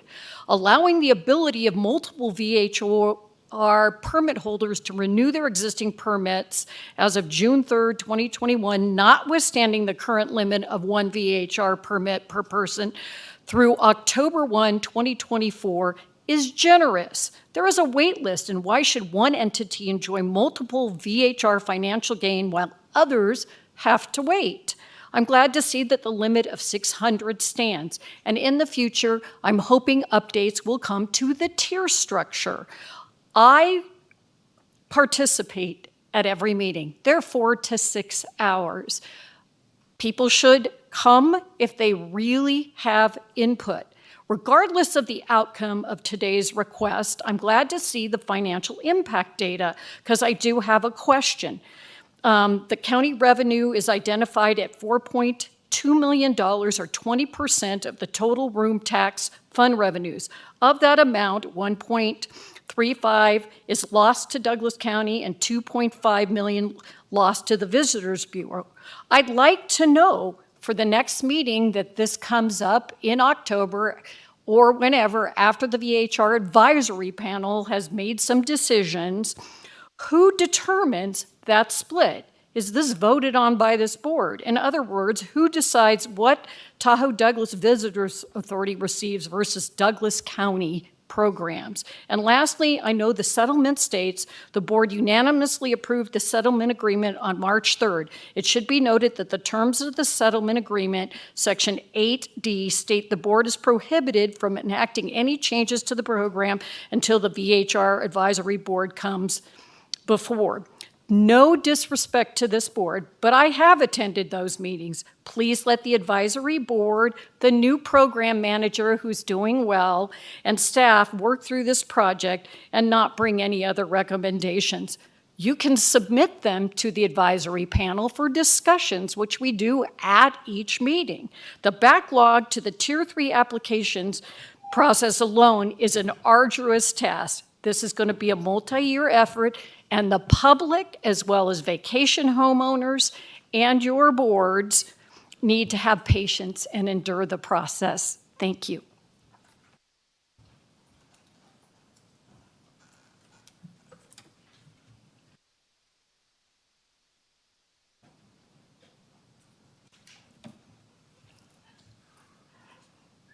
Is this on? My name is Linda Dangler. And I submitted a significant package to the board which did not arrive to you for this. So what I want to say to everybody who's out there is that I have created a form for the local people of the Tahoe Township to fill out and send to all of you so you get input from those of us who live in this environment for the last 17 years and what it's done to our lives. You've never asked of this. Nobody's ever sought what really is happening to us. And so if everybody here would go to the agenda items, my agenda item under Linda Dangler will be there in 2 days on July 9th. And you can open it up and look up Linda Dangler, and there is a form in there that everybody who can possibly get a hold of and pass to everyone and have everyone in the member of their family, everyone they know, fill it out and send it in so that you have a chance for the first time in 17 years to speak as to what is going on with your life. Because I know where I live, my life has been dramatically and detrimentally affected. I have a property that is 650 Tina Court that runs a wedding venue, has 50 guests, has DJs and noise. And I didn't have that. And why should I have to live with that so somebody makes some money? I'm sorry, it doesn't work. So if everybody would go to my thing, get that form, fill it out. I think the board should create a form immediately, submit that form to every single house by posting it on every single house in Tahoe Township, and advertise it in all the newspapers and on all the shows so people know that they need to be able to express what they feel. You've never asked them. So please, everybody, go to my thing, get it, and start sending it in. The other thing I submitted in that thing was this property at 650 Tina Court. They had a permit. They then operated for an entire year without the permit. They let their permit slide, still ran their wedding venue, still had all those people. They were finally caught by the code enforcement people, and then they were penalized a little bit of money. This is a year later after doing it illegally, okay? They got that, and they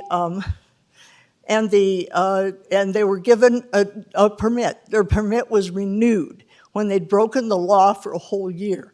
The same couple who owns that, Steve and Wendy Kaplan, have purchased 206 South Benjamin Street. This is all in there. In doing so, they put it in an LLC because the same family is not allowed to own two properties. So they've put it in a hidden LLC through Nevada, and so you can't tell that it's them. They happened to I walked up to their house the other day, and they said to me, I'm Wendy, I own this property. So you have given a permit that they've illegally signed up onto to people who are lying about who it is. Please look at my document. Thank you, Ms. You'll see Dingler. I hope you brought all this to the attention of, I did receive your emails earlier. I hope you submitted all this information to our Vacation Home Rental Advisory Board for addressing. Yep, thank you. That's important. Hi, my name's Dill Roberts, and it was just brought up a little while ago, or at the beginning, we kind of glossed this over and moved it to October. I don't know why, because it's about getting rid of VHRs, not necessarily at the lake, but Douglas County. This is a Douglas County meeting today. Okay, so what's going on here is, well, if they're in this little area for the ski areas and stuff, why did they spill over all the way to Zephyr Cove? That's not at the ski area. Okay? That's not a vacation area. Neither is our neighborhood. We live off of Bonnie Court. But see, if VHRs are so good for the area and the tax revenue, then why limit them just to Tahoe Township? Okay? Every resident in Douglas County should have the opportunity to have a hotel in your neighborhood. Why not? You can have parties every week with people spilling over into the street, parking everywhere, parking in your driveway because they're too drunk to go anywhere else. It's good stuff, man. You should be able to enjoy it, and if you're lucky enough, you'll have one in your neighborhood. I mean, there's cars parked everywhere, up and down, and usually what happens, they're permitted for X amount of people in cars, it's always exceeded. They're supposed to have permits in their car to park in the driveway. Great. When they don't have enough, they park in the street. They'll park in your driveway because they have nowhere else to go, especially in winter when nothing's plowed. That's what's going on. And so, and then you can call up code enforcement. They don't have any people. They refer you to law enforcement. Code enforcement works 7 in the morning till 7 at night. When do most violations take place? After 7 at night, okay? So, basically what happens here is, what I propose is basically, why should it just be limited to Tahoe Township? Think how much money you'll make if it's the whole county. Everybody in the county should have it. It's too exclusionary just to have it in the Tahoe Township. Everybody in Douglas County should have it. We're not a mini county like you were saying earlier. It's the whole county or nothing. Thank you.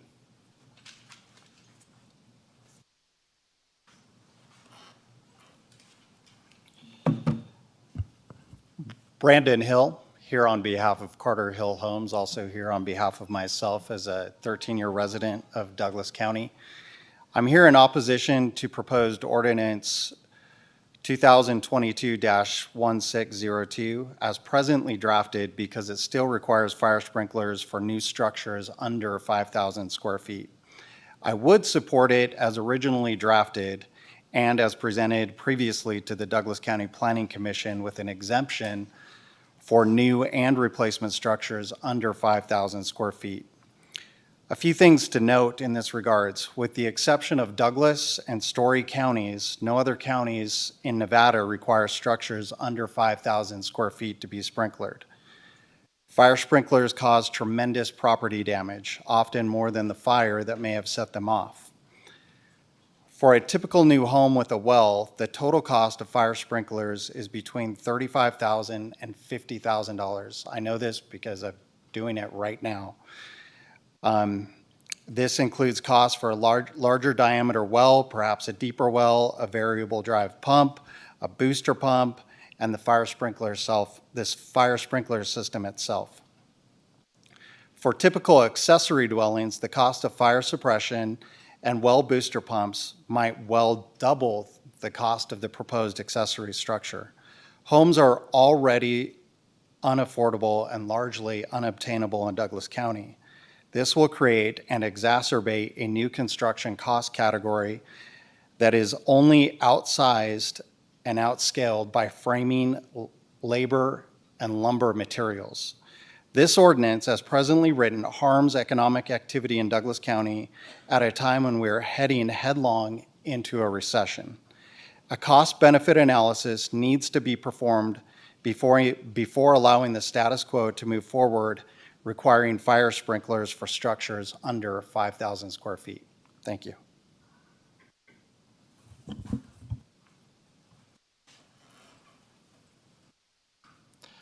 Jeremy Gardner. I'd like to echo what Mr. Hill said regarding item number 2, Ordinance 2022-1602. I'm a citizen of our community. Also, I work in the construction industry, residential construction. Seeing the impact of the modifications to fire sprinklers requiring that if you're further than 1,000 lineal feet from a fire hydrant. Currently, I have an aged mom trying to bring her this area, considering how to build it. We're out in Fish Springs, don't have fire hydrants nearby, so I would have to put fire sprinklers in that. Mr. Hill talked about those costs. The other option is to add on to the house, but there's restrictions there, again, because of that 1,000 lineal feet. So I propose that, we go back to how it was originally constituted, as Mr. Hill said. Thank you.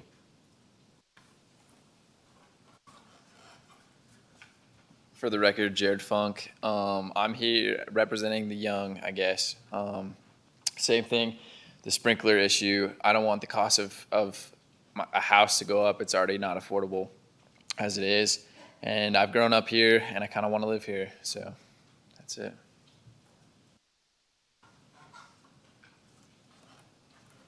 First and foremost, what an honor and privilege it is for us to be able to gather together and to have a discussion in a civil manner. Christian Funk, here as a proud father of that young man, and a concerned citizen and a representative of Liberty Homes, who does primarily custom homes. I agree with what Mr. Hill has said. There has not been a cost analysis and a benefit of weighing the sprinkler systems. Some history needs to be given in regards to sprinkler systems. Sprinkler systems, as if a fire member was here, they do save lives, absolutely. In a commercial application, in a residential application, we all know our homes like the back of our hands. I know that if a fire happens and my fire alarms go off, I go out the door, sliding glass door, or I go out a window, or I go out an adjacent window. There's multiple places for us to get out of our homes in a residential application. In a commercial application, there is not. You have significant bottlenecks on commercial applications. Hence, the fire sprinklers were put into effect. Again, I would like to reiterate, we are the most stringent county when in regards to fire sprinklers. Now, if the desire of this commission, which I hope it's not, is to continue to make it harder and harder for our own children to live here in this community, then let's continue to put restrictions on building. Let's put restrictions on other things to drive the prices up. We already have a challenge right now in our community. Enrollment in schools is going down. We can't get enough teachers to come because they can't afford to live here. Same regard to those that work in restaurants. I can go on and on and on. If we continue down the path that we're on, we're going to turn into a geriatric community. I hope that's not the case. I moved here over 25 years ago. I raised my family here. I'm hoping my children will be able to afford to live here. I appreciate your time. I support the decision to make it, again, as a builder, I'm not a fan of sprinklers. It adds cost. But 5,000 square feet and under should be exempt. It just doesn't pencil to spend $50,000 on an accessory dwelling for a mother-in-law on a home that's going to cost $250,000. That's more money than the plumbing, heating, and electrical components combined. I would hope that this board would reconsider. And another thing, I don't want to have manufactured homes all over the valley. I love them. They have a great place. But if we allow an exemption for manufactured homes, I know what's going to happen. I'm going to get calls from people wanting to build manufactured homes everywhere. Thank you for your time. Take care.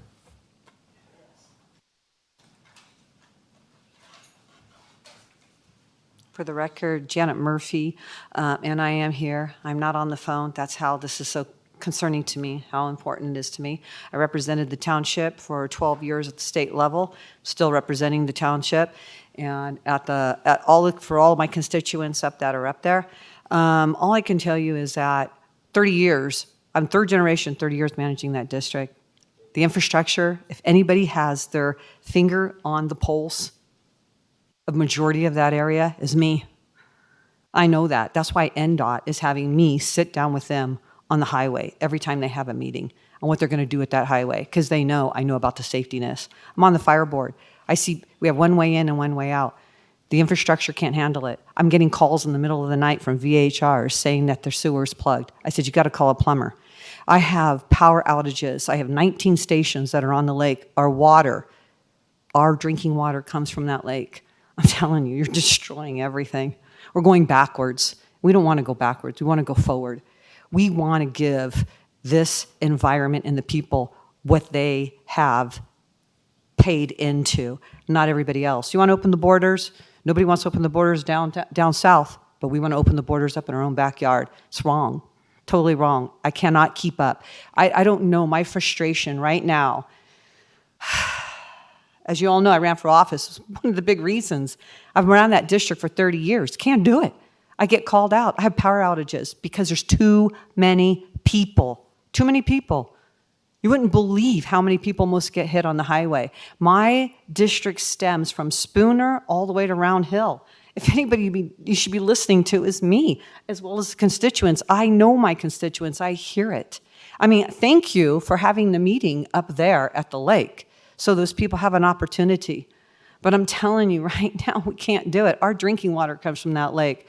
I have the proof. I have the facts. I can show you the power outages, how I had to go out. I can't even keep employees because they don't want to put up with a lot of the VHR people because they don't want to move out of their way. They don't know where they're at. They don't know, nobody knows who's parked there. They park all over the stations. They park over the wet wells. I'm tired. I don't know how, you know what you need to do? Put it to a vote. Put it to a vote. I like to know about that $4.2 million. They're going to beef up my infrastructure? Are they going to make my wet wells bigger? Are they going to help me out? How do you get it? How do you get in on all that money so I could increase and enhance my infrastructure? I'm just trying to save the environment, save the people. I don't know how to plead with you. I mean, Commissioner Rice lives up the street from me. He's always complained about the VHR that lives across the street from him.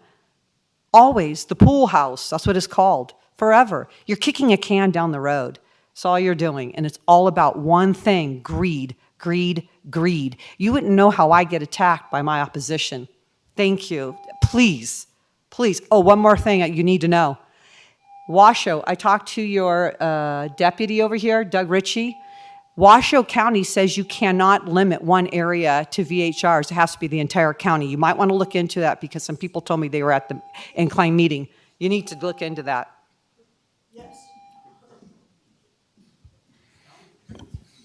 Are there additional public comments here in chambers? Sensing none, we'll go to the online comments.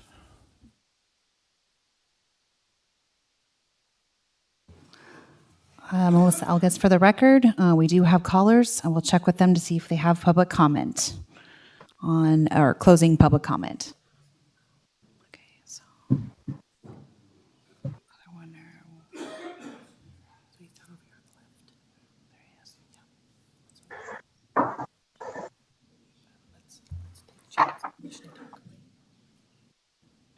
Hi, Steve Lindsley representing myself. I just wanted to say that to the first part about having phone interactions, I do appreciate that as, a 5-year resident of Douglas County. This is the only way that typically with work schedules I'm able to attend these meetings and appreciate everyone's patience with some of the technical issues I was having earlier. I do just want to briefly touch on item number 4 and really implore the committee to think about all of the economic consequences that will be caused by this, both from a housing price perspective on a square foot basis and from all of the small businesses that aren't included directly in the TOT tax itself that rely entirely on this revenue and this source of vacation tourists coming to our area. And rather than limit it and enforce it, I think everyone's gripes about potential vacation home renters being basically bad neighbors is something that everyone as a VHR permit holder wants to limit. And I think there's more aligned with the different groups to have it be regulated and fall under restrictions, have noise monitors, have extra garbage pickups, things of that nature to simultaneously be able to nurture that economic value that's coming to this county and allow residents to make livings here. There's property management, there's cleaning, there's high-paying $20, $30 jobs, 30 an hour jobs that are coming to this county specifically to cater to tourists. And the whole economy and having to pull all of these people from Carson City, Reno, and all of these surrounding cities that the suburbs are burgeoning as well, it stems from a lack of systemic affordable housing.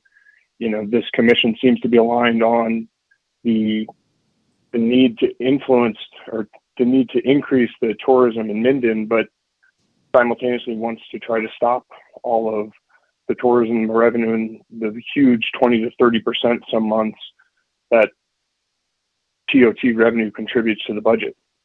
And so I would just implore them to use the VHR Council and to come with concerns there and allow the people that are already contributing more and more revenue to this county to contribute in ways that are to the benefit of the county overall, and come to alignment on limits and processes to allow everyone to benefit from this, and not take the mentality of it's my lake and no one else belongs to come here, because that's not going to get anyone anywhere. Thank you.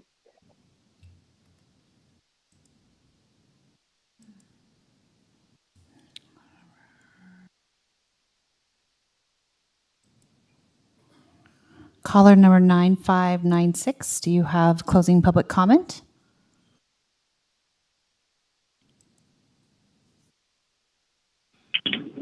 Hello, can you hear me? Yes, we can hear you. Yes. I'd like to echo what the caller that was just on the line was saying, that this, vacation home rental should be a win-win situation. I understand that there are some bad vacation home owners, and those should be handled in accordance with the ordinance. We should let this ordinance take effect and let it play out.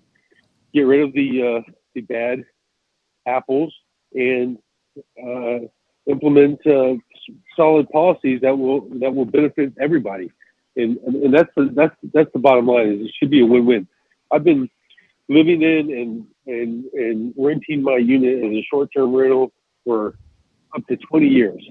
I have a great relationship with my neighbors, and if they have any problem, they know who they can contact and solve the problem. That's how you do it. And that's we want to have responsible homeowners, vacation homeowners, and be able to share the beautiful lake with people in other settings other than just hotels. So I hope that the board takes this under advisement and lets the ordinance play out, and adapts that ordinance to make sure that we have a win-win situation. Thank you. John, can you please state your full name for the record? Yes, it's John Bourne. Thank you.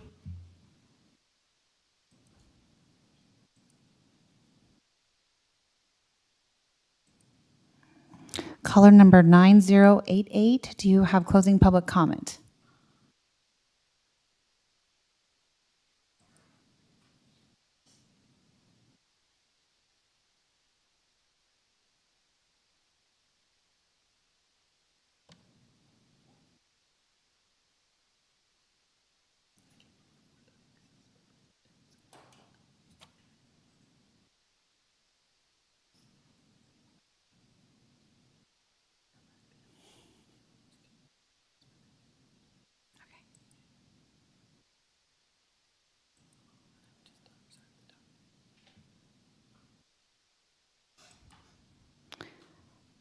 Beth, do you have public comment or closing public comment at this time?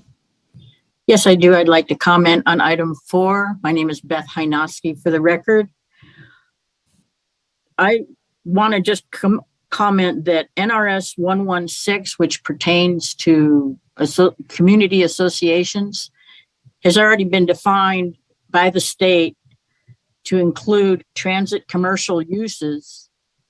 And these commercial uses do include vacation home rentals. So perhaps we should look at changing the zoning to certain areas where these commercial enterprises are allowed and not interfering with residential neighborhoods. In addition, any listeners should also know that if they do not have a planned community or association, that they should look into making one so that they have the protections of this law. Thank you very much.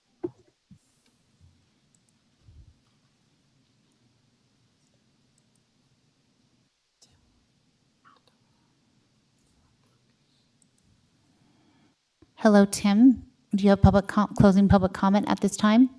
Yes, I do. This is Tim Barabee for the record. I would just like to agree with what Ms. Waller said.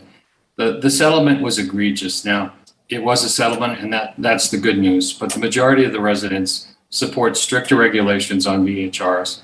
And I would ask that the BOCC consider amending the ordinance once the advisory board makes its recommendations. Thank you.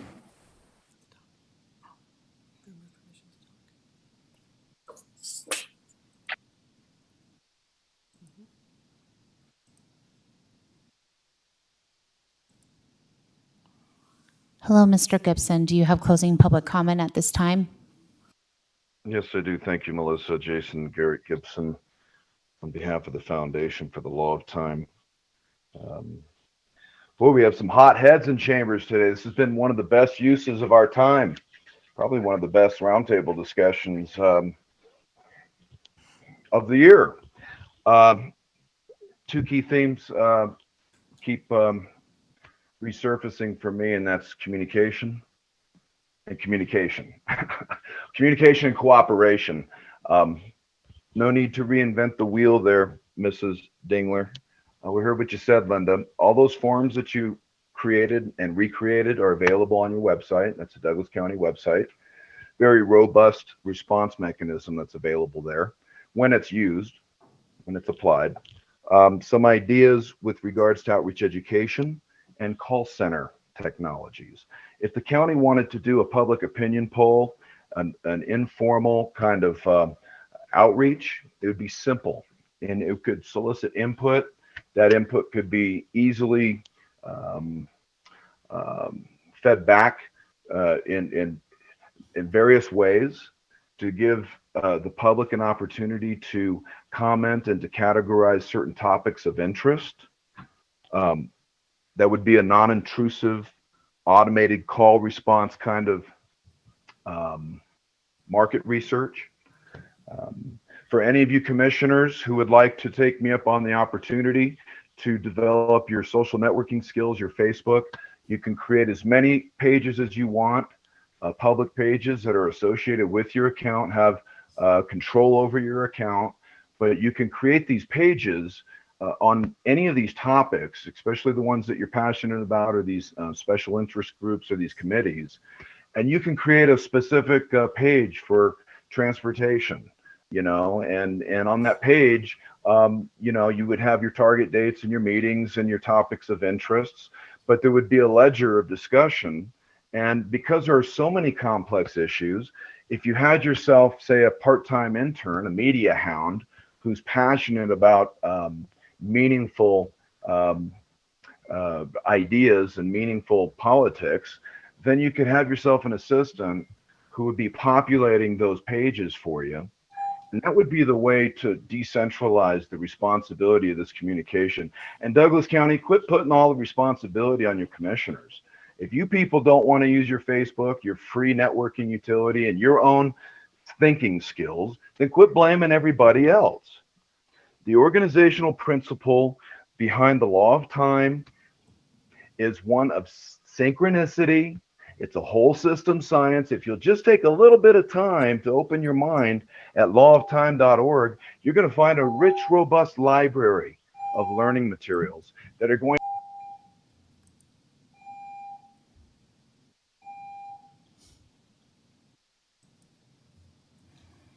Hello, Jennifer. Do you have closing public comment? Yes, I do. Good afternoon, commissioners and staff. My name is Jennifer McLaughlin. I want to thank you for the opportunity to speak publicly on agenda item 4 in favor of VHRs. I own a successful Tier 2 VHR in Lower Kingsbury at the lake. I bought in this area specifically because it is only 1 mile from a very popular tourism zone. I live in the home part-time and I rented out the rest. I've never had one complaint and I plan to keep it that way. I've built a great relationship with my neighbors. I care deeply about them, and therefore I have installed a Ring video surveillance at the front of my home. This allows me to successfully monitor how many cars park in my driveway, how many people enter my home, trash that is being taken to my bear box, and yes, even noise levels. These are the 4 problem areas that were mentioned earlier that I have been able to avoid due to my efforts to be a responsible VHR owner. Additionally, I'm a local realtor with Coldwell Banker in Zephyr Cove, and about 50% of my clients looking to purchase homes are business-minded adults interested in the opportunity to own a VHR they can use for themselves a portion of the time and rent out short-term the rest. I can relate to these clients because I too had the same dream. My husband and I have invested over $350,000 cash so far into our VHR. I've spent countless hardworking hours preparing it, and in my opinion, it's not the American way to take our freedom from us. I believe we should have the right to manage a business out of our home that we own, provided we are obeying the law. My question for you, commissioners, is why punish us responsible VHR owners who have no complaints because of a few bad apples? I feel that's just simply not fair. And for those bad apples that have had code enforcement called on them, what actions are being done? Are they getting fined? Are their permits being suspended? These are just the things I wanted to share, and I appreciate you allowing me to share my story as a successful VHR in the community of Douglas County. Thank you.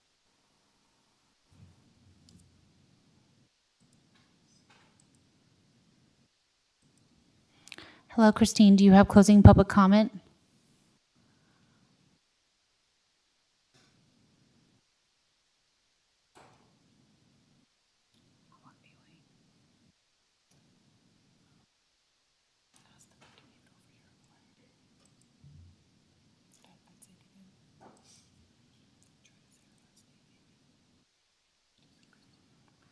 Hello, Christine Nagula. I'm sorry if I'm butchering your name, but do you have a closing public comment at this time?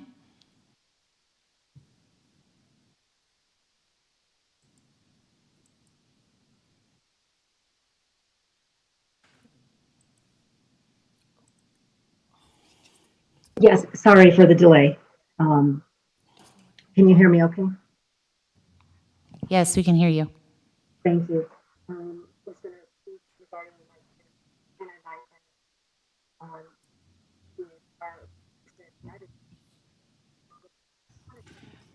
Christine, your audio's not coming through on our end. Can you speak clear? Yes, I will try. Can you hear me better?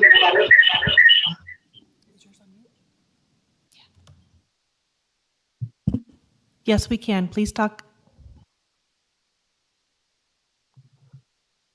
Okay. Sorry about the technical difficulties. That is one of my first thing I just want to touch on. Whoever suggested to stop the call-in phone option, I just want to just ask to reconsider that because of the goal of having as many people as participate and hear the information, the precious information that you're giving. There are people that don't have time. I'm lucky enough to be my own boss, but having the phone as an option is very important instead of having to understand or to be linked or having to be at the computer. And I understand the time that that you gave because I've been on the phone the whole time, or both on the phone and on Zoom the whole time. And if you just maybe limit it to less time, at least if they don't get to talk because they can't figure out, like me sometimes, how to unmute or so forth, they at least got the information, which of course is of paramount importance, I'm sure, to you. And they can always email or write to you. At least they have the information at hand. So that was just my comment on the getting rid of the phone option to call in. I did want to just share my very quick, hopefully experience. I just moved here from another state, Southern California, by the beach, and I only bring that up to bring up a point later. I moved here last July and rented a long-term rental at 702B Tina Court in State Line. And my experience was that, I'm sure not, you won't be surprised to hear that every weekend we had to hear loud parties and loud music and yelling next door. It was interesting to me that out of all the people, and I was there, a good 8-9 months, there weren't families. I think the demographics were younger, 20s, 8 to 14 of them. And and almost every weekend I'd have to call after 10 p.m. I would call the sheriff or police, and gratefully they'd come. And sometimes I'd get noise relief in order to sleep. And I just wanted to share that that's my experience.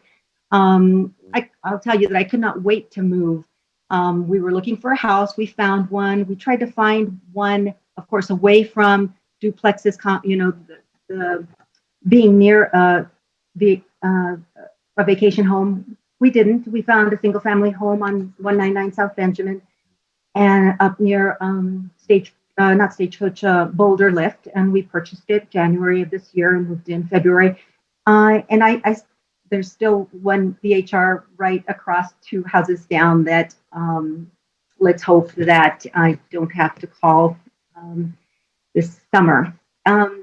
So also, to end this, I just wanted to say that, we have a place in San Diego area right by the beach where you would think that that's a hub of VHRs, and they were able to curb. We don't have a problem in that neighborhood, and we're a lot closer to our neighbors than we are here by simply making a minimum 30-day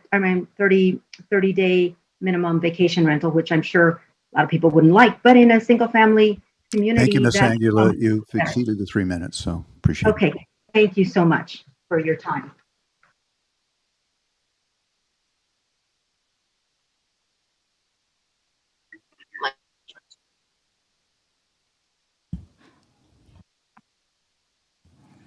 Mr. Roy Richardson, do you have closing public comment?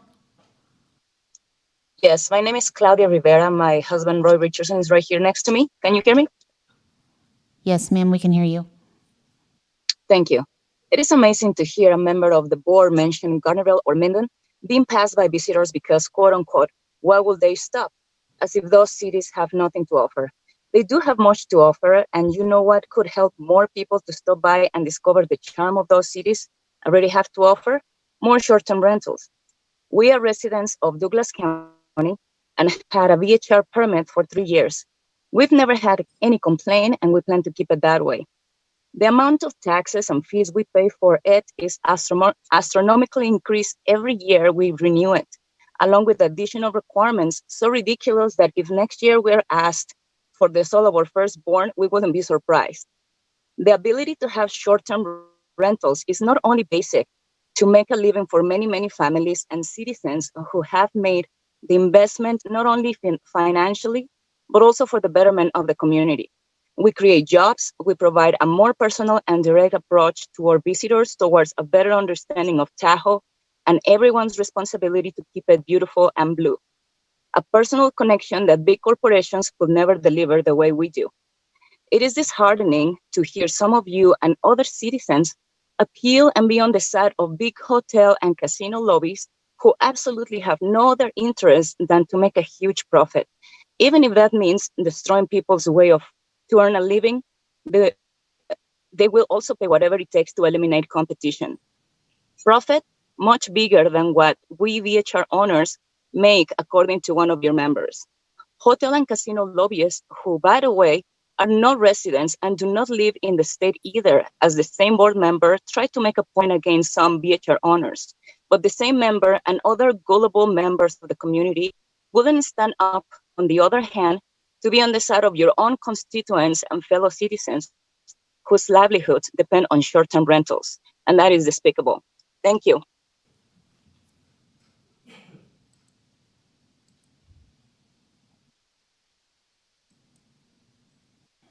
Chad Skidcamp, sorry if I'm butchering your name. Do you have closing public comment at this time? I do. The one thing that I'd like the board to keep in mind regarding the vacation rental issue is we're vacation rental owners. We have one property, it's on the lake, and we do a very, very good job with the property. We put about $60,000 a year into the coffers through TOT tax. And one issue on that TOT tax is I sure would like the board in the future to take a look at the amount of money that's going to the Visitors Authority. I think some of that money should actually just be going to the county, as opposed to an organization in my past experience really doesn't serve Douglas County all that well. I'd also like you to consider that vacation rentals have been around in Lake Tahoe for well over 40 years, probably a little bit longer than that. And they do predate the existence of the timeshares. And with the timeshares, it's interesting that you have done a carve out, at least here in Douglas County, that exempts those owners of those timeshares from getting vacation rental permits. And it seems as though, just as the previous caller said, that it's the special interests of the hotel or the resort association lobby and also the timeshare lobby that are so in favor of this. There are problems in some of those neighborhoods up on the top of the hill, and that's where the issues really need to be addressed, not with the rest of us, because most of us run top-notch facilities. And I say that because the vacation rentals up on top of the hill, there is no way to police that unless somebody comes up with a little better way of doing that. Those problems will continue to happen unless you come up with some different ways of regulating that up there. It would appear as though that this was actually brought before the board because of a personal ideology that just doesn't like the vacation rentals. But I would venture a guess that most of the people on the board sitting there today have been in a vacation rental at least once. And that's what we're seeing here is it's like, well, we all like the vacation rentals when we go out of town, but we just don't want them in our backyard. That's all I have to say. Thank you.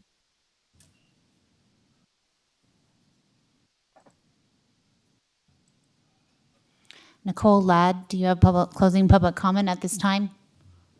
Yes, can you hear me? Yes, ma'am, we can hear you. Okay, perfect. Hi, everyone. Nicole Ladd here. I'm a longtime Tahoe local and VHR manager.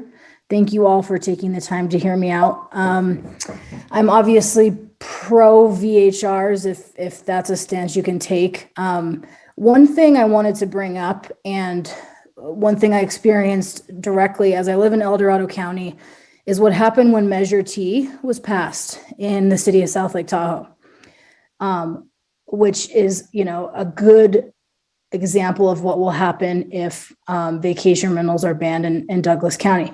Number one, property managers stopped managing homes, obviously, because it was illegal for us to do so. So what happened was you had now we have illegal VHRs all over the city. Not sure how they're doing it, but they're not managed by local property managers. They're managed by owners directly and cleaners. There's no local contact. There's no TOT. There is no enforcement. There's no number to call. So, what ends up, people are going to come to Tahoe regardless. It's a beautiful place. No matter what happens, no matter how many bans we pass, people will always want to come, and B, there will always be people wanting to rent their home, for one reason or another. There's a lot of those type of people that just say, screw it, I'm renting. So what we saw in Measure T was that a lot of it backfired. It pushed the VHRs farther out into the county, farther out, closer to locals. It did not result in more long-term rentals. A couple of my owners just either A, moved in, B, continued renting illegally, or C, sold because they didn't want to rent to locals long-term. So I really want the board and everybody to consider and really take a look at what happened in the city in South Lake Tahoe and Measure T. Thank you.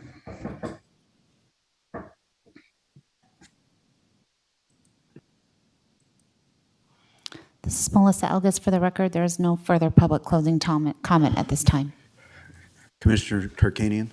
I just want to make two really quick points. First of all, there were some misstatements made about Commissioner Noah that I think were inappropriate, or at least weren't right. And when we voted on the VHR issue back last year in July, we had said that this matter would come back before the board in 6 months and we discuss how the new ordinance had worked. That would have put it in January. And then when the lawsuit happened and things were put on hold, I was told, okay, now the advisory board's getting behind it. Well, they're going to give us some recommendations by July. And again, we were going to be able to make changes of those 2 times. Now we're being told it's October. I hope it does get done in October, because we had made a commitment to our constituents that we would revisit this ordinance and make changes to it. So for Mr. Brady to say some negative things about Commissioner Nosat for bringing this forward, I just don't think was right. And I also don't believe Ms. Waller was correct when she stated that the settlement agreement said we wouldn't make any changes until after the VHR board came back. It was an either-or thing, whichever came first. One was 6 months, and I think it went down to 3 months in the final one. And it's been more than 3 months now. So I think it is appropriate to revisit it. I just think, and why I voted against it was because I just thought we should wait until the October period when we've been promised we'd get that, and that we should have in Lake Tahoe. That being said, I would like to make a public statement that I've been putting on public town halls, sometimes with Commissioner Gardner and a couple times without him. We're going to have one in Lake Tahoe on August 3rd at 5 p.m., and I don't know the name of the venue. Can you please let them know that? We're looking at Casey's in the Round Hill Shopping Center, Casey's. Okay, so August 3rd, 5 p.m. at Casey's. And it's not going to be where everybody can get up and just talk about their opinions on everything. If you have questions for us, we want to answer them as best as we can, and you're more than welcome to be and are invited. Thank you. Thank you, Mr. Tarkanian. Any other? So I just want to remind the public before we close that we will be meeting on the 20th, not the 21st. So please put that in your calendar. We will determine that as we look at the agenda. Yeah. Anyways, I appreciate your attendance today. And with that, in the finish of posting public comment, I'll call this meeting adjourned. Thank you very much.